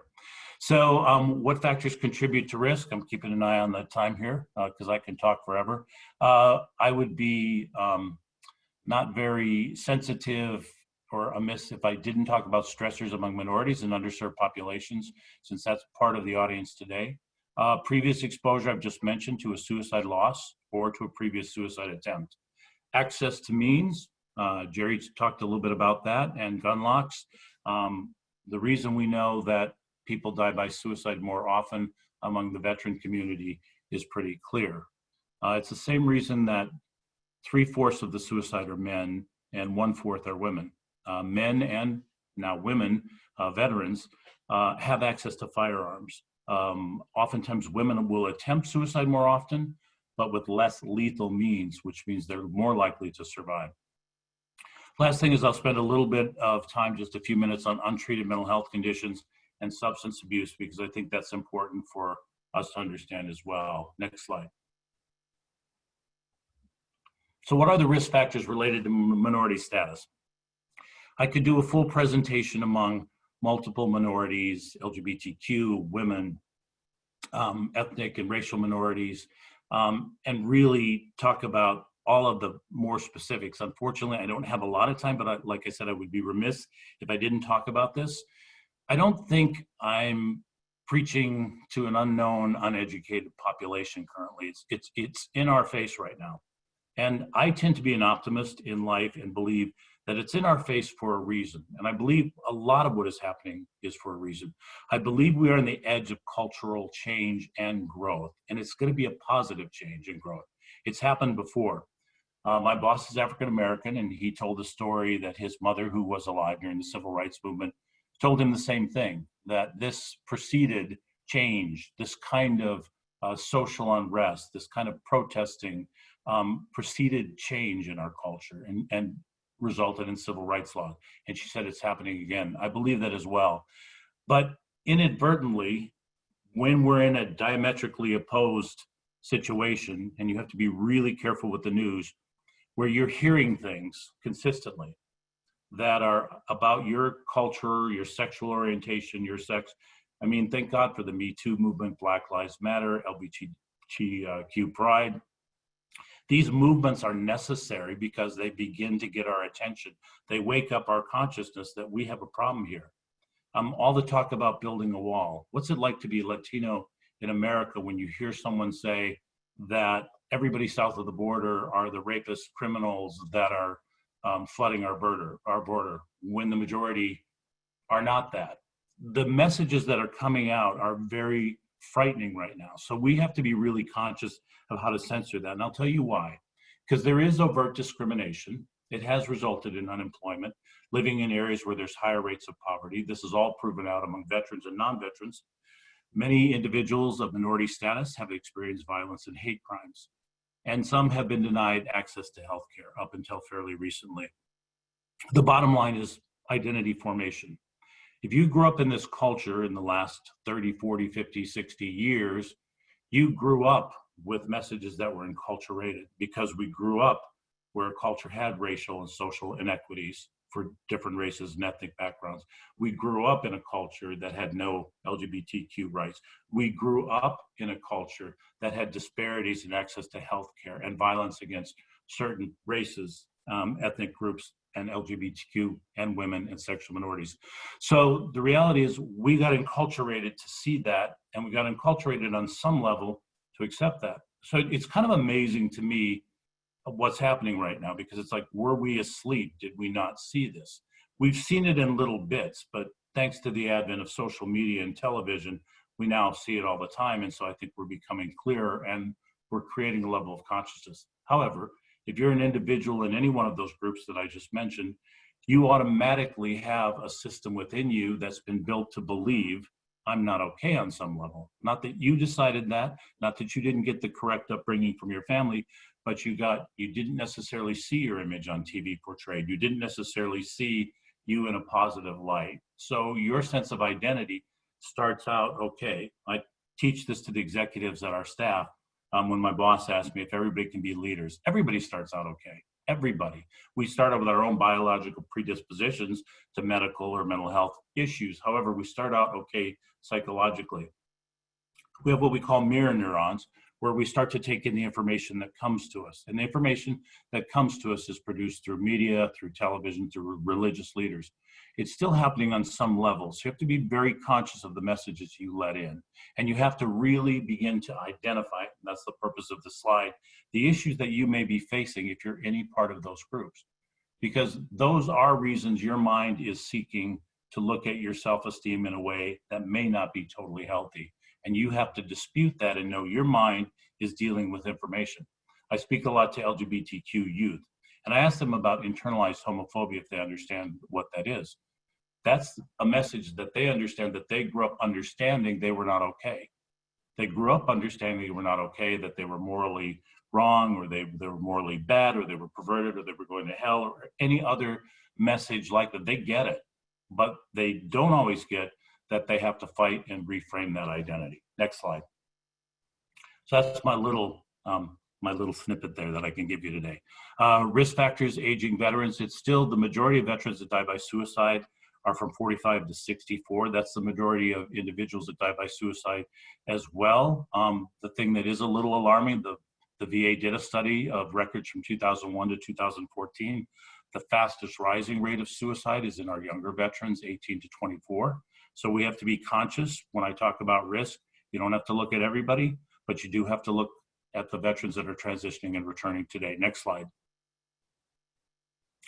Women veterans, although there's still a smaller percentage of the suicides, just simply because there's a smaller number, we are alarmed, which is the reason we started a women's program at US Vets, to know that the rate has more than double their civilian counterparts. So, and we do know that has something to do with means. But it means women in the military, who, as Krishna shared so gracefully, who've suffered from MST or PTSD in the situations, or the moral injury that happens when you are trained and you have to do things that go against your moral consciousness, and then you have to figure out how to assimilate that information later. We know all of that is happening. We're still on the edge of understanding how to address it, but thank God resources like vet centers are available. Next slide. We also know that, I mentioned this about attempt survivors. This is a VA fact that they put out, a factoid. I don't know that it's the strongest risk factor. It's one that we can identify because you can assess someone and say, have you ever had an attempt? Hopefully you do that. If you talk about suicide with anybody and you're a clinician or a case manager, you talk about the fact that confidentiality is, I don't have to report anything outside of what I say unless it endangers you or somebody else. Well, how am I going to talk to you about wanting to die? So having worked with attempt survivors, you can talk about suicide with me. If we discern together, you can't keep yourself safe and you're worried you may die by suicide because you may take action, then we will, and I will violate confidentiality to get you the care to save your life. Other than that, if you just tell me you're suicidal or having thoughts or desires, but you have to make it safe. I have this horrible saying in my private practice, ye with the knowledge have the responsibility. If you're getting this awareness, and again, you have to be careful, it's in your lane, as Jerry said, your capability of understanding and seeking and consulting as you're dealing with people, then somebody has to start the conversation, as been mentioned previously. Next slide. I'm going to dash through these because I'm almost out of time. We know that 7 out of 10 people that are veterans die by firearms. So Jerry talked about gun locks. We now have a law in California that you can give away your gun. The idea behind means, we call this means restriction. If you eliminate or limit access to means, it's not taking away your gun, but if you store the ammo separately, or you are in a crisis and you give your gun to your friend, what you're doing is you're eliminating the most likely way you would die by suicide. And the statistics and research say that people who eliminate the means, they don't think about other means. That stops the process, that eliminates crisis. It was also mentioned that the suicidal crisis is short. And if you can interrupt means, if you can get someone to treatment or care before they get to the crisis, you can save their lives. One caveat, none of us can save anybody's lives, but you can get more information on how to save their life. Next slide. I mentioned substance misuse and suicide prevention deliberately here because 50% of the suicides involve what we call co-occurring disorders. I think Jerry mentioned this as well. People who suffer from a substance abuse issue and from a mental health issue like depression or bipolar. Now, I will tell you this as well. In the current COVID-19 culture. We need 5 things to survive, folks. We need food, air, water, shelter, right? All the physiological needs. Abraham Maslow talked about those. Then we go on the safety needs. We need to feel safe and comfortable, and the need to belong, and the social needs.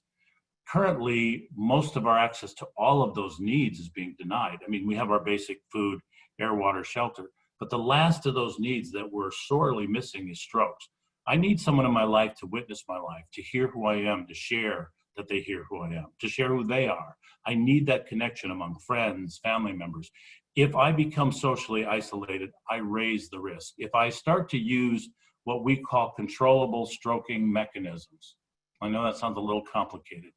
Do you know how you can feel good immediately, right? I think most of you know this, right? Eat ice cream, or have a drink, or gamble, or have sex, or something like that. There's process addictions or use, and there's substance abuse and use, right?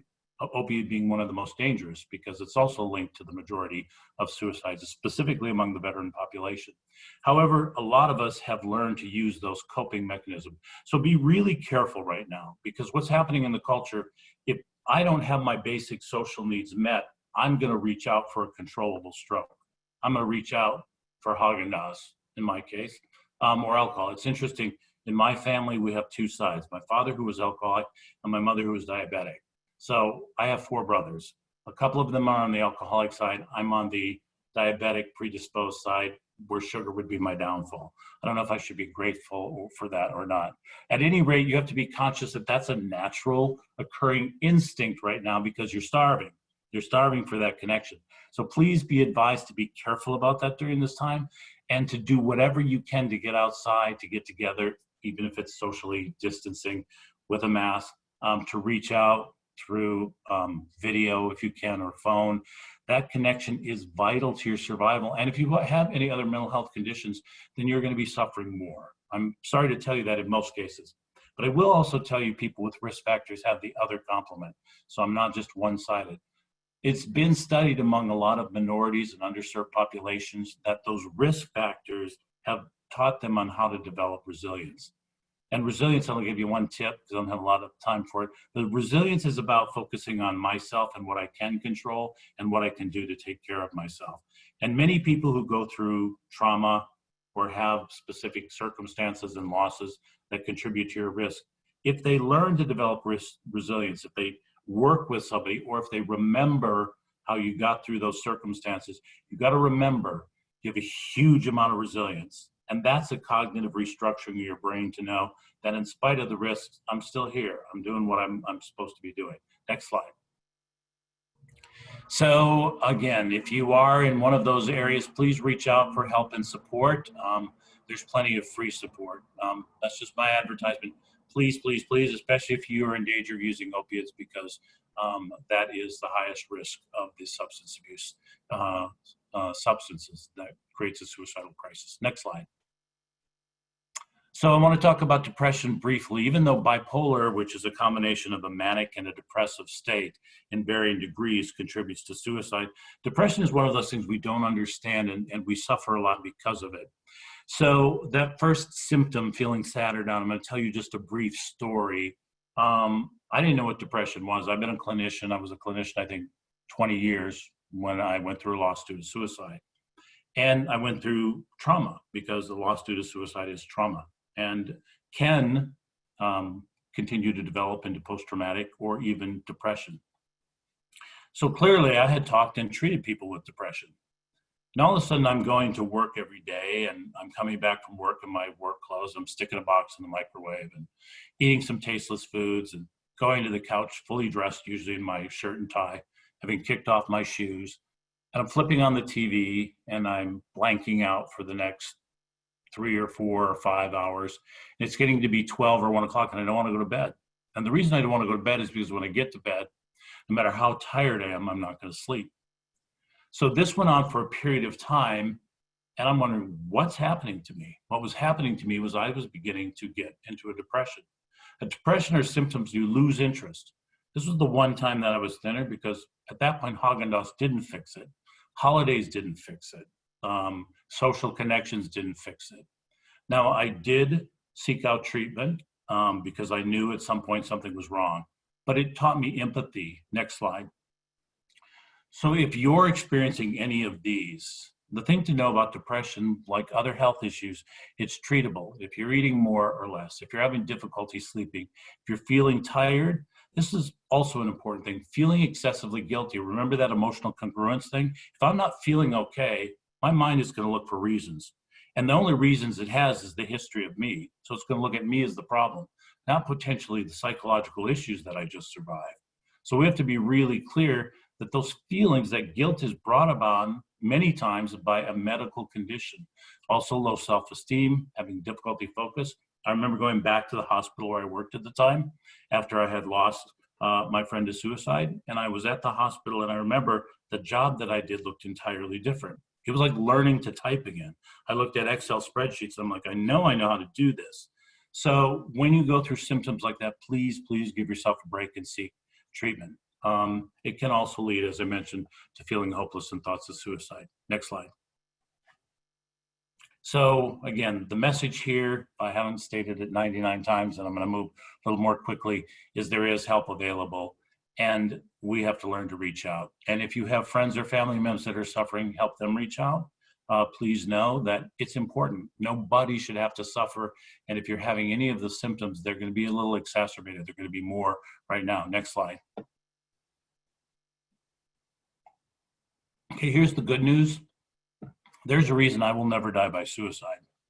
Well, one, I don't think I have the physiological makeup, and I haven't been in a significant crisis, and I'm not troubled by the thoughts. So for whatever reason, my biochemistry is different probably than someone that's suicidal. Just like my biochemistry that loves sugar versus the biochemistry of my brother that loves wine is different. So there are protective factors that are naturally occurring. However, there are things and other reasons. One of the reasons I will never die by suicide is because I am a survivor of a suicide loss. And I know the hell somebody goes through dealing with the grief and trauma afterwards. I would never, ever, and I don't believe people who die by suicide obviously think about this or can understand this, and often a crisis will override that. But that will always be what I call a protective factor. For a lot of African American people, the church is a protective factor. Religion, the fact that they're grounded, that it wouldn't be religiously congruent with their belief system, or a sense of spirituality if you're not religious. Connected and supported is probably the chief. When Jerry talked about that perceived burden and that sense of isolation and not belonging, those are huge. Many people, when veterans transition, the reason it's so difficult is they went from an identity formation where they had huge support and belonging with one another to a population that really didn't often recognize their status and didn't provide the same kind of support. What I hear and I love about the people that I work with that are veterans is they remind me daily how gratifying it is to reach out and embrace other veterans who are lost out there in a sea where they're not connected and not receiving the care or the empathy that veteran peers can give to one another. So again, reaching out, skills to solve problems. We have discovered recently neurologically that the brain of people that die by suicide in some cases is different developed than the brain of a non-suicidal person, in that the problem-solving area and the impulse control area are developed differently. That leads us to believe that when people get into a crisis, and I think you can all recognize this, a crisis is when I'm having a really bad day and all of a sudden my financial, maybe I lost my job, my relationship, and now I'm trying to figure out what I'm going to do. What happens in a crisis is we develop tunnel vision. Our ability to process normal, natural options disappears, and we start to panic, and that accelerates our sense of hopelessness and disconnection. So being with someone to problem solve, a lot of the time on the crisis line, it's talking to someone about a situation like that because of the state of crisis and stress that they're under, they're not processing correctly, so they forgot. We listen to them, the reasons they want to die, and we listen to the reasons people want to live, and we remind them of those other reasons. And oftentimes that's enough. Of course, it's difficult to do all of this if you're not in good physical, emotional health. Promise I'm going to start walking, maybe this weekend. And also your willingness to support, to seek treatment. We have to reach out, folks. We have to get our brothers, sisters, family members, colleagues, veterans, people that we work with. We have to get everybody comfortable with that your mental health is like your physical health. You got to get it checked up. and especially now. I mean, one of the things I do on all the calls that I have with staff and colleagues is tell them everybody's suffering right now. Everybody is suffering. Everybody is cut off. Everybody's going to have symptoms of depression. Doesn't mean you're going to go into a major depression, but you're going to have symptoms. Next slide. Warning signs. So I'm going to talk about this real quickly. So it's one thing to have a risk factor, right? If I go to the doctor and I say I've got high blood pressure, high cholesterol, and I may be dealing with a potential heart issue and he's checking that out. It's different if I call 911 and say, you know, I've got pain in my left side and I'm having trouble breathing. That's now elevated to a crisis, right? So the reality is what we used to say about warning signs are like, stay away, you know, like a caution sign, slow down. Really look at a warning sign as an invitation. Next slide. If you discern you are one of those individuals or you're with somebody that starts to engage in self-destructive behavior, drug abuse, or reckless behavior, I tell this story. My friend was a Harley driver and also decided he was going to be a bull rider shortly before he died. And I said to a colleague at the time, what the heck's going on with this guy? And the colleague I was working with was a woman who was much longer in her practice. She said, he's trying to die by suicide. I said, what? People engaging in sudden high-risk behavior are tempting. You know, they're deciding whether they want to live or die. So thinking about hurting or killing oneself, obviously, looking for ways, talking about it. Please dispel the myth that if someone talks about it, it doesn't mean they want to do it. Most people who die by suicide try to tell us, try to tell their doctor, only they don't tell us in language. That's like one of the most important things we'll talk about at the very end is that's why we teach you how to ask. It's dealing with the stigma, but they're trying to communicate if we can listen and make it safe for them to talk about it. Next slide. I think I'm almost near the end. So here's how you do it for you or yourself. I hope you got the message that suicide is a public health issue. Next slide. And that we need to be vigilant because there still isn't a high level of consciousness that it's okay, it's treatable, it's preventable, there's help. People don't need to die by suicide. So again, we took about, I'm going to depend upon you, as Jerry said, or Krishna to write down the number. We can change the conversation by making sure we know how to ask about it. And it's not, are you not doing okay, or you're not having the danger of hurting yourself? It is about noticing your friends' moods, behaviors, and if you understand their risk factors, you don't have to be an expert. It is your goal to just provide support, not fix the situation and potentially refer. Next slide. What we try to say today, and I do this with the American Foundation for Suicide Prevention, is you may be the only one with the consciousness that you're getting today, that it's safe to talk about it, that there's treatment available, that it doesn't mean you have to lock up somebody or take away their rights, that you can call the Suicide Prevention Center. And I have had this experience. I was director of the Suicide Prevention Center when I saw a friend of mine entering a pretty significant crisis. He'd lost his job. He'd lost a restaurant he was working at. All his friends had invested. He lost all their money. He had no way that he was going to figure out how to get a new job at his age. So I finally had to muster up the courage to say, hey, I'm noticing you're not doing very well. And I'm getting concerned. And it kept nagging me. I had to say, are you thinking about suicide? Finally, on a phone call, and he said, yes. Well, that scared me, of course, even more, in spite of my training. So this isn't an easy process.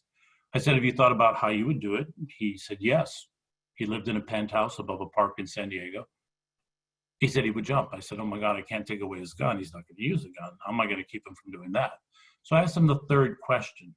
Are you likely to do that? I mean, is that something you're seriously contemplating? He goes, no, it goes through my mind. I think about it. I think how I would do it, but I'm not going to do that. I'm safe. I said, are you sure? He said, yeah.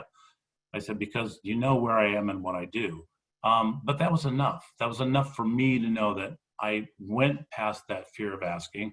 Was he going to be mad at me? Was he going to be embarrassed? Was I going to be embarrassed? Was I going to know what to do? And, you know, I made sure he was safe. Next slide. I think we're coming to the end. The last thing about asking someone about suicide or any mental health condition is please listen. You know, again, I'll use the reference to the crisis line. When people are on the crisis line and they say, you know, are you thinking of suicide? And someone says yes, they don't say, well, have you thought about how? And the response is, oh my God, I'm sorry you're having that much difficulty. I feel really shocked or worried or concerned. And I want you to know I'm here for you. I mean, a lot of what we can do, my last tidbit of wise wisdom for you is to remember you don't ever have to have anybody's answer. In fact, in 25 some years of being a therapist, I recognize, I like to say, my former practice has kicked the codependence right out of me. I don't have the answer for you. I would be kind of really a little out of line if I thought I could figure out after all your life, after your all thought process, what you've been through, what works and what doesn't work, I could figure that out in an hour of therapy or 4 or 6 or 8. What I do know is you have the answer. What I do know is the answer lies within all of us. I do know, and I share this, I do know that most of us don't have any idea of what we're capable. Those of you who've been through trauma have a little better peek at what you're capable. You know a little bit more about your resilience. But the thing is to make a space for you to talk about it. You know, when I became a therapist and I learned that knowledge, I think it took me 10 or 15 years, it made it really a much better process because I gave you the room without any of my judgment, bias, anything going on in my head, to share your life experience, to process in a way where you felt safe and not judged, and you were able to talk about whatever you wanted, and you knew it was confidential and it wouldn't get anywhere else. That allows you, my friend, to find the answer that exists within us. So I'll give you that last tidbit, last slide. I think we're at the last slide maybe, or the last slide, next slide. So I really want to thank you for being attentive today. I think I went a little over time. I want to remind you that you have organizations like CalTAP out there, and I want to really thank the amazing opportunity to speak to you today. The public health approach is about getting the information out there. Thank you again, Michael, Jose, Ricky, and your team for putting this together. Krishna and Jerry for your work. The Veterans Crisis Line, don't be afraid to call and ask for help, even if it's for a friend or you're worried about a friend. You have my information at US Vets. If you want more information about our organization, you see our website there. You see our Outside the Wire program, which is graciously supported by Calvet, that allows us to be working with veterans in community college. And you see a toll-free number there on how to get in touch with that program if you are in the Los Angeles or Orange County area. So I really want to thank you for your time. And at this point, I'm going to turn it back over to the guys, and we'll go from there for questions. Thank you. All right, thank you, Robert. So this is Robert's contact information. If you have any questions about what he just talked about, feel free to email him and he could help you out. I'm gonna go ahead and facilitate the questions and answers portion now. And then once we're done with that, Jose will close us out. Again, this is all of our contact information. Feel free to use it if you need to. So I'll just go ahead and go down the list of the questions that I have. And I think we're gonna actually start with Robert. Robert, this question just came in. In regards to having veterans use gun locks or have bullets separated from the gun, how receptive are they to this idea? I've worked with a few veterans and they were resistant to this idea, sharing that having a loaded weapon around increases their sense of safety. Are there any suggestions to make this idea more acceptable and comfortable for veterans? Oh, thank you. That's a really great question, and it's something that most of the major organizations, including the American Foundation for Suicide Prevention, is dealing with. One of the initiatives they have is to reduce suicide by 20% by 2025. What we know is means restrictions work, right? If we can get somebody comfortable. So not everybody has to store their gun safely or put a gun lock on or store the ammunition. So I think always, and I'm a non-veteran and I'm a non-gun owner, so I think always you have to approach with curiosity. Can you tell me about your feelings about your gun and how you utilize it? Most of the veterans that I work with have, are familiar and value exactly what you said, having that protection. They've been trained to have that protection and depend upon it. And then you can talk about, listening, like I said, to where they are, and then talk about whether they're in a crisis or not. And you can introduce the idea and you can get their thoughts. Again, I still have difficulty with this, and you probably heard it today, not preaching my side of how to do things, but listening to your side. And you can ask them what their solution is. Have you ever been in a crisis? Have you ever worried? You can tell them your information. Can I share some information? And I would ask permission. But the first and foremost rule of communication is, can I hear you and validate you? Can you tell me? And then can I tell you I recognize that you have that right, or I understand you have that right, or I hear that you've got that, and I don't want to interfere with that, but I do want to be here to help you. So there's 3 steps. I want to really validate. I want to share what I want to share or what I don't want to happen to you, and then I want to figure out a path with you. I guess that's the best we can do. Anytime you introduce the information, though, and you connect it to their safety, their family's safety, somewhere along the line, the message is going to penetrate. I often say it's sort of like planting seeds. It gets through eventually. Perfect. Thanks, Robert. All right, so this next question is going to be for Jerry. Jerry, this question says, is there any energy or research being done on the topic of post-traumatic growth? Absolutely. We had a doctor who was on our staff many years ago and done a lot of work in that area. For years now, the VA is the national leader on post-traumatic stress and growth as well. What I would encourage that individual to do is please use my contact information at the bottom, email me, and I'd like to have a conversation and email some more resources offline to that individual, because what we've been doing for the longest time, we have what's called the MyRec Center, which is the kind of the leading consultants from the VA on post-traumatic growth, post-traumatic stress.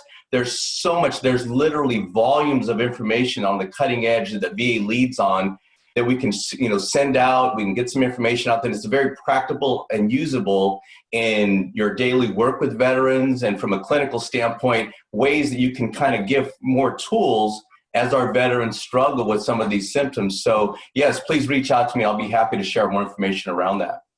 Perfect, cool. And one more question. So are your services for vets only, or can they refer reservists? That is a good question. I'm glad you asked that question, because the rules and the regulations change all the time. As it stands now, we recently, this last week, we got some active duty military members right on our campus, and they were getting services. So there's constant change, constant rules, and I'm going to answer that, but please email me and let me get the most up-to-date information, and I will give you a very straightforward answer whether or not reservists can access our care as well. I believe they can, but I want to make sure I get a 100% accurate response for that. So be happy to take that offline as well. Thank you. All right, and this goes out to everybody who's listening. If you do have questions for the presenters, feel free to ask them in the chat box. This is that time. Also, if you're not familiar with the chat box, you could also try raising your hand, and we could call on you too. There is a feature that you could use for that. So let's go ahead and move on to the next question. Krishna, this is going to be for you. Do the mobile vet centers travel around California, or are they only stationary? It's a good question. We travel. They're meant to travel into remote communities that don't have easy access to VA facilities. For example, here in the Antelope Valley, we have a CBOC for accessing regular health treatment, but the nearest VA is more than 100 miles away. So my service plan area actually goes past Ridgecrest. So having a mobile vet center definitely allows us the ability to go into these rural communities and provide services, even if it's on a month or every so often, going out there on a regular, consistent basis. So it's not a stationary thing. I saw another question here. Can a veteran who has no combat history still have PTSD? I said it early on in those important facts that the uniform alone increases the probability of a service member committing suicide by 1.5 times. So the answer is yes. You don't have to have been in combat in order to have PTSD symptoms. Usually PTSD develops after experiencing a traumatic event. That includes also catastrophic natural events like Katrinas or tornadoes. People who live through events like that also develop PTSD. So it's an event. It's an event that creates. Yes. Yeah, thanks, Krishna, for picking up on that. And that was a question that was brought out to all presenters. So Robert or Jerry, if you guys had anything to add to that, feel free. Yeah, I would pitch in. I tried to answer back there to Oscar, and for whatever reason, my chat isn't sending out, but I would answer an absolute yes. On a daily basis in our clinic, I've worked for years, not just at the VA, but in all areas of life, where I've had a chance to serve and lead and supervise great teams of clinicians. And when individuals are exposed to traumatic events, those traumatic events don't just have to occur in combat. We've met a lot of our current veterans who have described events where they have been triggered with lots of these responses to the events. And now what they're struggling with are severe symptoms of post-traumatic stress. So absolutely a great yes to that question. So thanks for sending that out, Oscar. And sure, I'll jump in as well. So from someone who has experienced PTSD due to the suicide loss and the trauma that was associated with that loss, I think you experience it at various degrees, and it can happen, yes, outside of combat. One of the things that I did, which was sort of interesting, was with a friend of mine who's a veteran, is we compared our symptoms periodically. I will tell you that treatment helps, obviously, and time from the event helps. But I will tell you it's really important to make sure you address it. And always addressing mental health conditions, it's important to do exactly what you all are doing today, to name that condition and understand the impact of it, because that's the first way in terms of dealing with it. So thank you. Thank you, guys. Okay, let's see. This is going to be for Jose. Jose, does your division perform outreach events? If so, how can I find out what kind of events you'll be a part of? Absolutely. Currently, right now, we are doing webinars due to the COVID-19 pandemic, but I can definitely send you my contact information, or if you have it already in front of you, please reach out to us and we'll be more than willing to send you all of our upcoming webinars and events that we are participating and putting together. Thank you. Thank you for that. So I got a couple more that I have written down, and then I'll go to the chat box after this. Let's see, this one's for Jerry.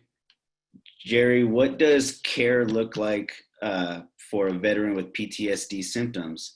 Do you have examples of what a veteran would experience in general when they receive help from the VA? Yeah, absolutely. Let me use that opportunity to provide a quick snapshot of one of the veterans that we treat. And over the years, in all different settings, all different clinical opportunities, this young gentleman, of all the patients I've ever worked with, let's see, early 30s, 5 combat tours, severe symptoms of post-traumatic stress, TBI, involved with the criminal justice system, tremendous issues with drugs and alcohol, very difficult to leave his home. And over the years, we've connected this young man with a medical doctor, with outstanding therapy, with groups when he can tolerate them.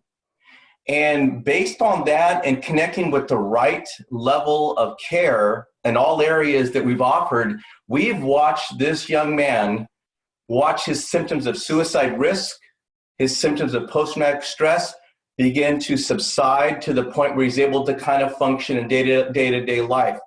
Is it perfect? No. Is it the end-all be-all? No. Is it a cure-all? Absolutely not.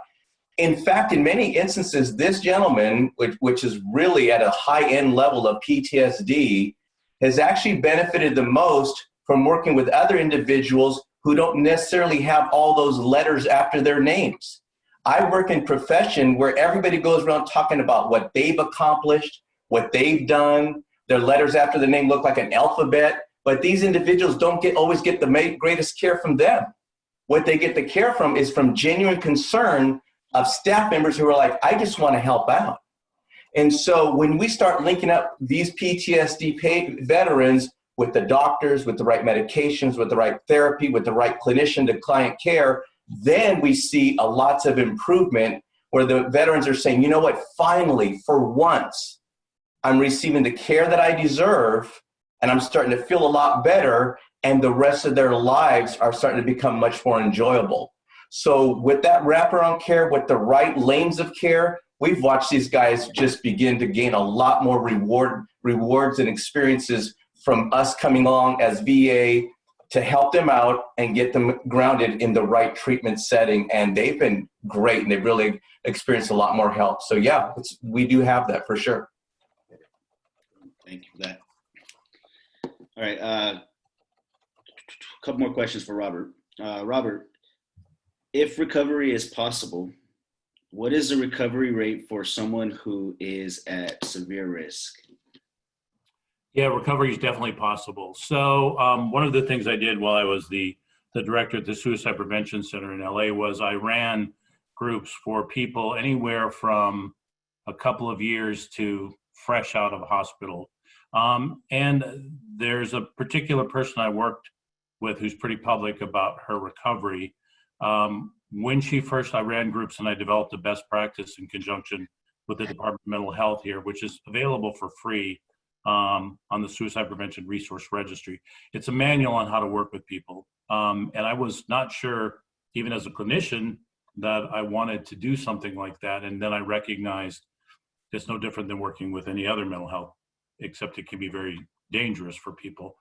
But I saw amazing things happen. In the 25 years I've done therapy, I've seen amazing things happen with people. Therapy works, but with people who are suicidal, it takes time and energy. It is a treatable condition, which means just like if I go to the doctor and I don't lose weight, I'm in trouble.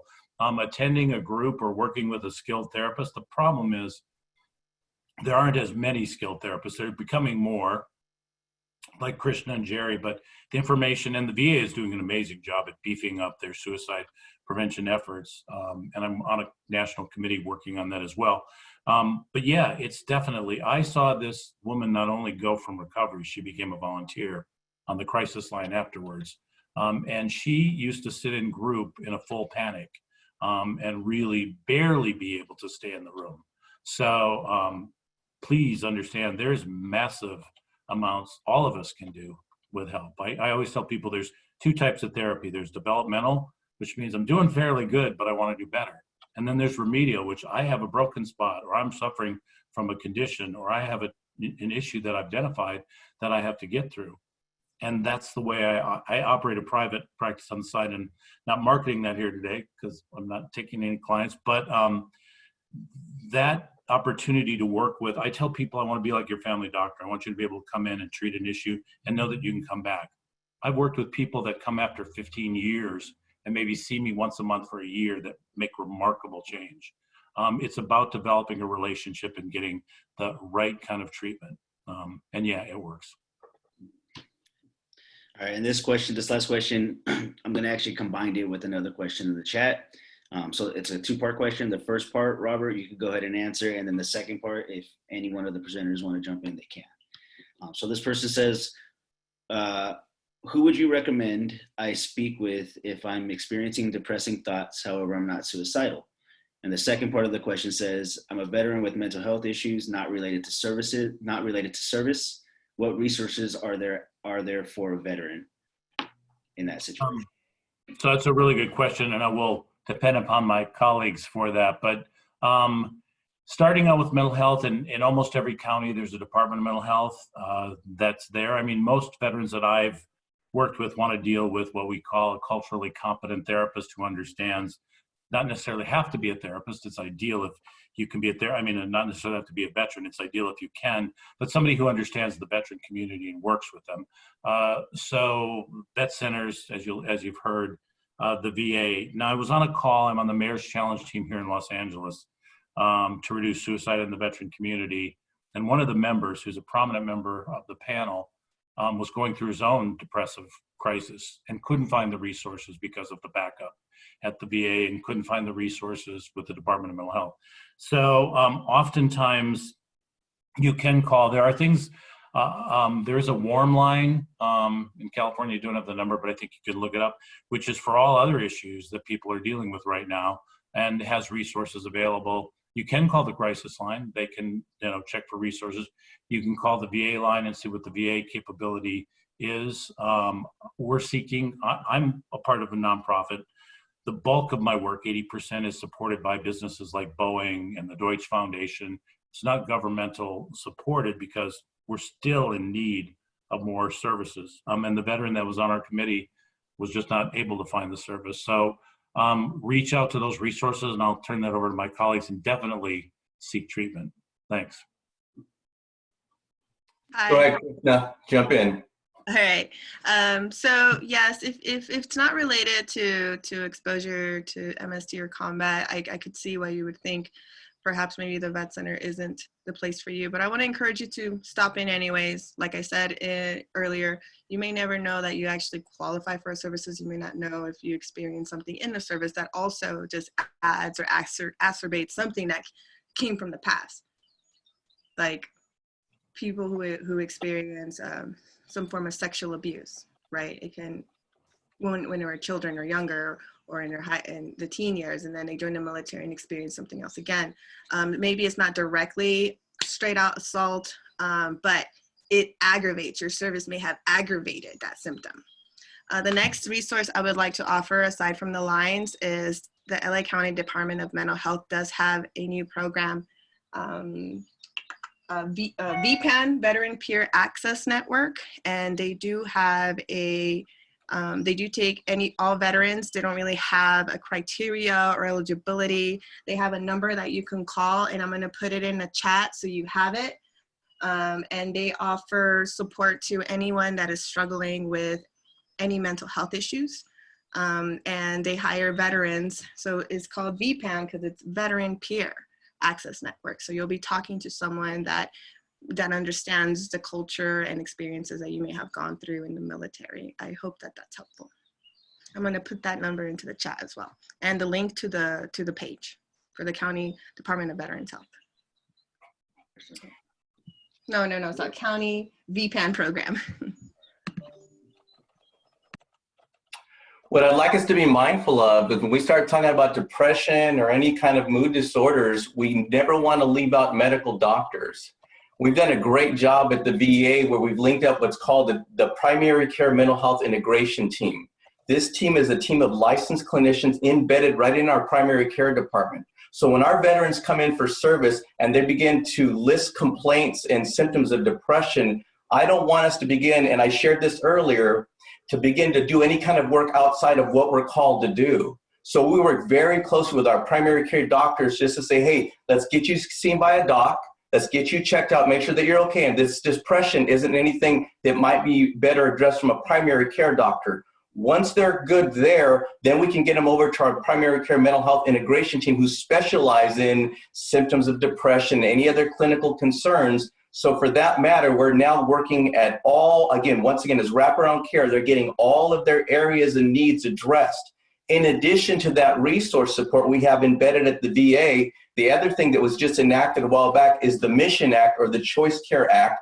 So now, to ensure that our veterans don't have to wait that long for care from our licensed providers, we're now working with the community care providers as well. So if our veterans present and they're in need of additional therapy or another resources in the community, and we can't provide that within a certain reasonable time frame, we link up with our community partners and say, hey, let's check in over here. There's some private practitioners. They can be of assistance because one way or another, we want to get them seen and have those symptoms addressed. But primarily first, let's rule out any possible medical conditions. That way, we got everything all supported. They're getting linked up with the right care, and they're getting these symptoms addressed, and we can kind of get them, kind of shaped up and feeling a lot better a lot sooner instead of having to wait.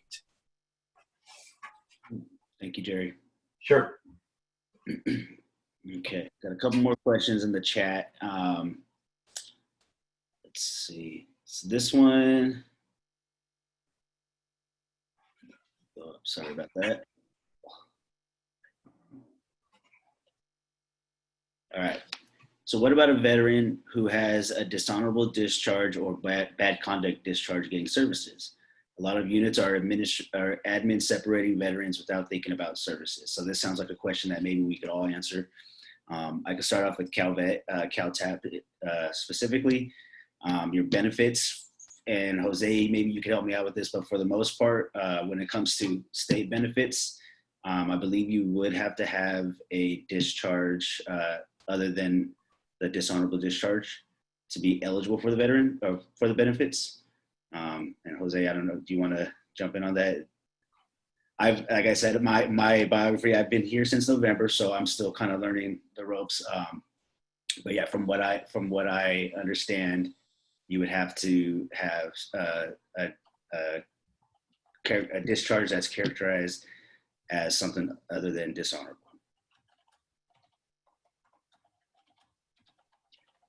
We can also follow up with the individual that asked the question. If there's any other assistance that we can do at the level of Calvet, we will definitely like to follow up with the individual that made that question. Yeah. For the vet center, discharge status does not matter. If you have a dishonorable discharge, but you fall into one of our eligibility criteria, either experience served in a combat or area of hostility, experience military sexual trauma, you provide direct support for casualties of war, or if you're a veteran, a Vietnam era veteran who accessed our services prior to January 1st of 2013, you have access to the vet center now and forever. So discharge status, I want to be clear, it's not a barrier to access for the vet center. So I do understand that a lot of vets, even in the past, women initially, when MST wasn't really in the forefront of everyone's minds like it is today, they were being discharged as well from the service with dishonorable characters because failure to adapt. So I understand. So discharge status, dishonorable discharge is not a barrier here at the vet center. Right. This one, let's see. Let's go ahead and Jose. This one's going to be for you. You might have some information on this. So I have not seen any Calvet outreach events to the tribes over the last year or so, and I believe he's talking about tribes in the Southern California area.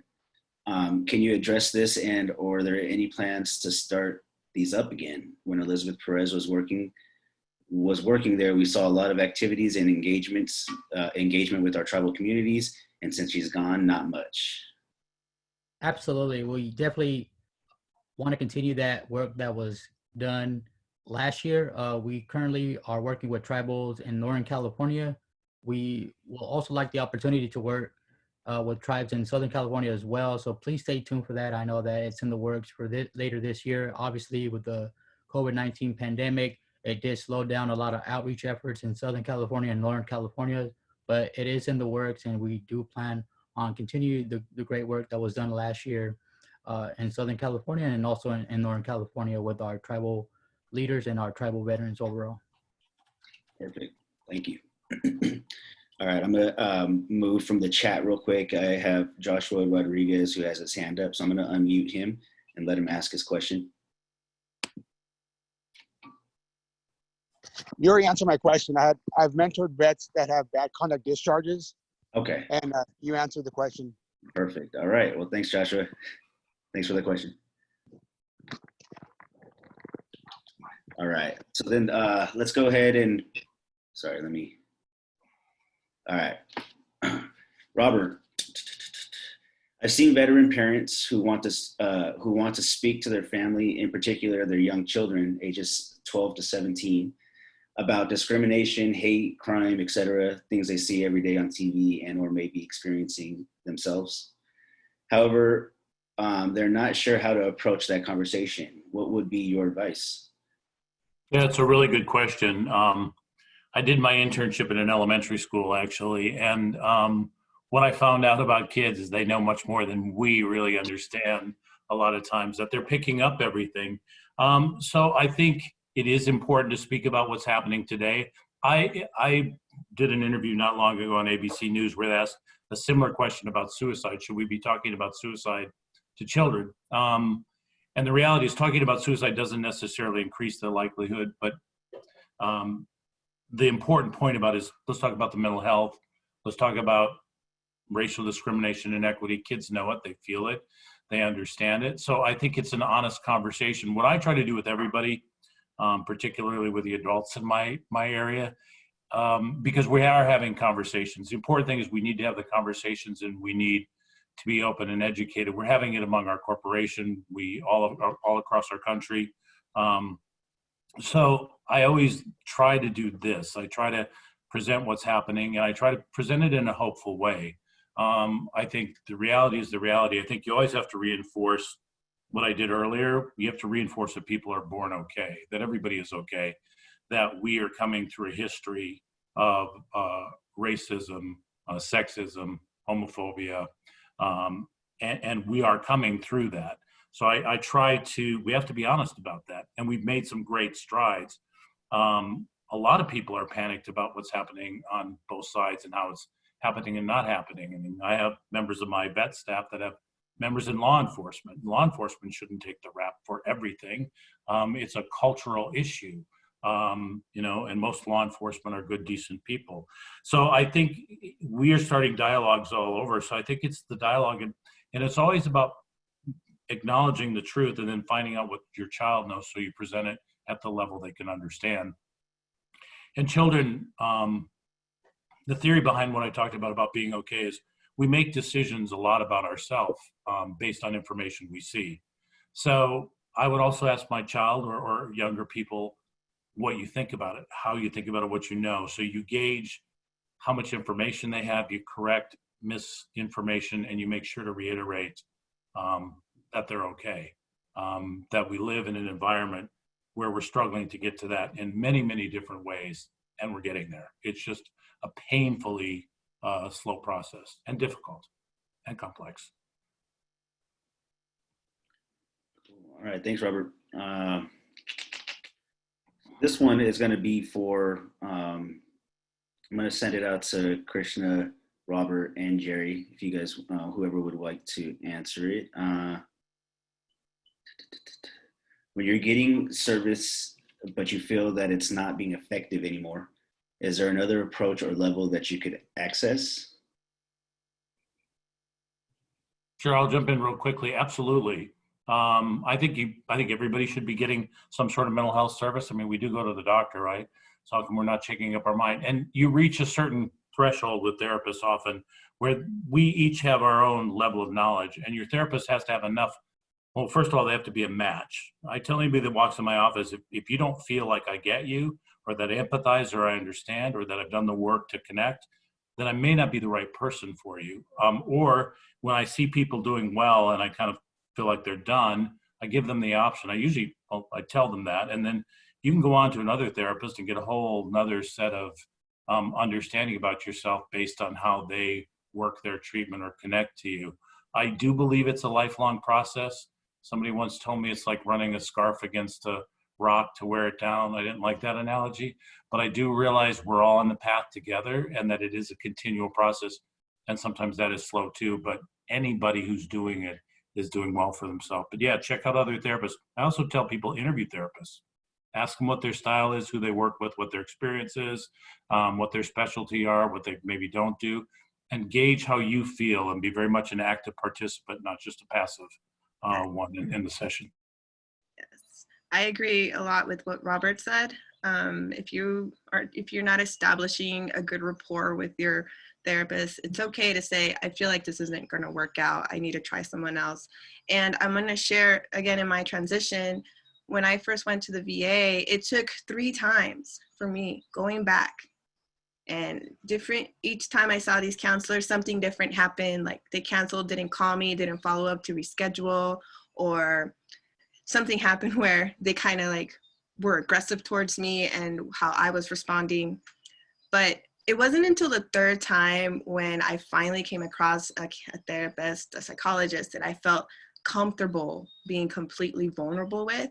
And man, did we break through some thresholds together. And it took a lot of hard work. This is not going to be easy. I'm going to say that. It's not going to be easy. And there, like I said earlier, and like Robert said, this is a lifelong journey. And once you accept that, you're going to be more patient with yourself as far as your recovery goes, because you're not going to be the same person you were prior to these experiences that you've had. And like Robert said, if it's not working with that counselor, find another one. Keep looking for that right connection, the right rapport that you can share. And then once you get this, you complete a treatment, then start looking at other ways you may receive treatment. Like, for example, for me, adventure therapy, cycling helped me a lot. And I worked with a nonprofit. It used to be called Ride to Recovery. They got me on that bike. And I remember when I first went to mental health, I was like, oh, that's for weak people. but I definitely don't say that anymore. And I used to think cycling was for cycling is easy peasy, but once I got on that bike, man, does it take a lot of mental and physical awareness to be effective on it. And then you can transfer that skill that you're learning on how to be self-aware of your body when you're tensed up going up a hill and you need to conserve your energy. You need to like relax your shoulders, let go of that grip on the handlebar and so forth. So start exploring other avenues of treatment. There's sound therapy, there's like I said, adventure therapy, there's prolonged exposure was another one that helped me, because you're gonna have to try different modalities of treatment, and sometimes that's what it takes. And there's holistic approach to healing and post-traumatic growth. There's equine therapy, and these resources are out there everywhere. Nonprofits are making themselves available to veterans. So I don't think any of us are saying treatment, counseling is gonna solve it. No, I don't think anyone is saying that. You just have to figure out how much of what helps you the best. Some people may need prescriptions and counseling and do adventure therapy or holistic approaches to recovery of PTSD. So that's my answer to that question. If you're look for other ways, for other treatments, because you're going to gain different tools from all of them. And the more tools you have, the more successful your transition will be. And once you accept that this is a lifelong journey, like every day I live my life working against my PTSD and my patterns that I've had for decades. And I'm still on that journey. I am not done with my journey, and I'm very open about it. And that's what I got to say to that question. What I would add is these are conversations that cannot just stay between two people. It's so important as our veterans, the individuals seeking help, that they check that out with others around them. And then also change around the question and answer format, not just from the clinician to the veteran, but back from the veteran to the clinician as well. I want to check in and ask my clinicians, my counselors, who do you go to for your training? Think about it in terms of Yelp. Everybody uses Yelp for all these restaurant reviews, to check out movies. And as far as I'm concerned, I would consider a counselor who I'm entrusting my mental health and emotional care for significantly more important than a restaurant or a movie. So think about it this way. I mean, over the years, we've worked with great licensed therapists, but quite frankly, there's been nothing but tons of complaints because they just flat out don't get the struggles that some of our veterans are experiencing. So what I want to encourage us all to do, remember, open these conversations up, have these hard, difficult discussions with your counselor and say, you know what, I appreciate your efforts, but quite frankly, it's just not working for them. So now it's time to look around elsewhere. Because just because, once again, as we said, they have all these letters, that doesn't mean they have all the answers. So please review, check out who you're going to work with, and make sure that there's been some transparency in their practice and ensure that they know what they're doing. Just because they have the letters doesn't mean they have all the answers. All right. Thank you for that information, all of you. There's no more questions coming in through the chat, but there's a lot of good information in the chat. I don't know if you guys are paying attention to it. I've had a couple, had some dialogue going on in there. So check it out if you guys want some extra information that some of the presenters were giving. We also had some of the attendees offer some information too. Other than that, there's no more questions. I don't see any hands raised to ask a question. So I'm going to go ahead and pass it on to Jose, and Jose is going to go ahead and close us out for the day. Thank you so much, Michael. At this time, I'd like to thank all of our presenters, Jerry, Krishna, Robert, Michael, the team at CalTAP, the minorities team as well. It was, a couple of weeks of putting this together, and it's great to see the aftermath, to see it come to play. So again, thank you guys so much for hanging on with us and making this webinar a reality.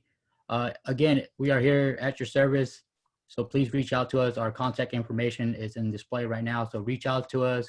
Be on the lookout for a follow-up email. We will do a post-event webinar, a post-event survey, I should say. So please provide us with any feedback. We definitely want to continue to be of service, and such feedback will put us in the right direction moving forward. So again, reach out to us if we can be of any service, and we look forward to continuing these conversations and helping out to the best of our abilities. So that's all I have.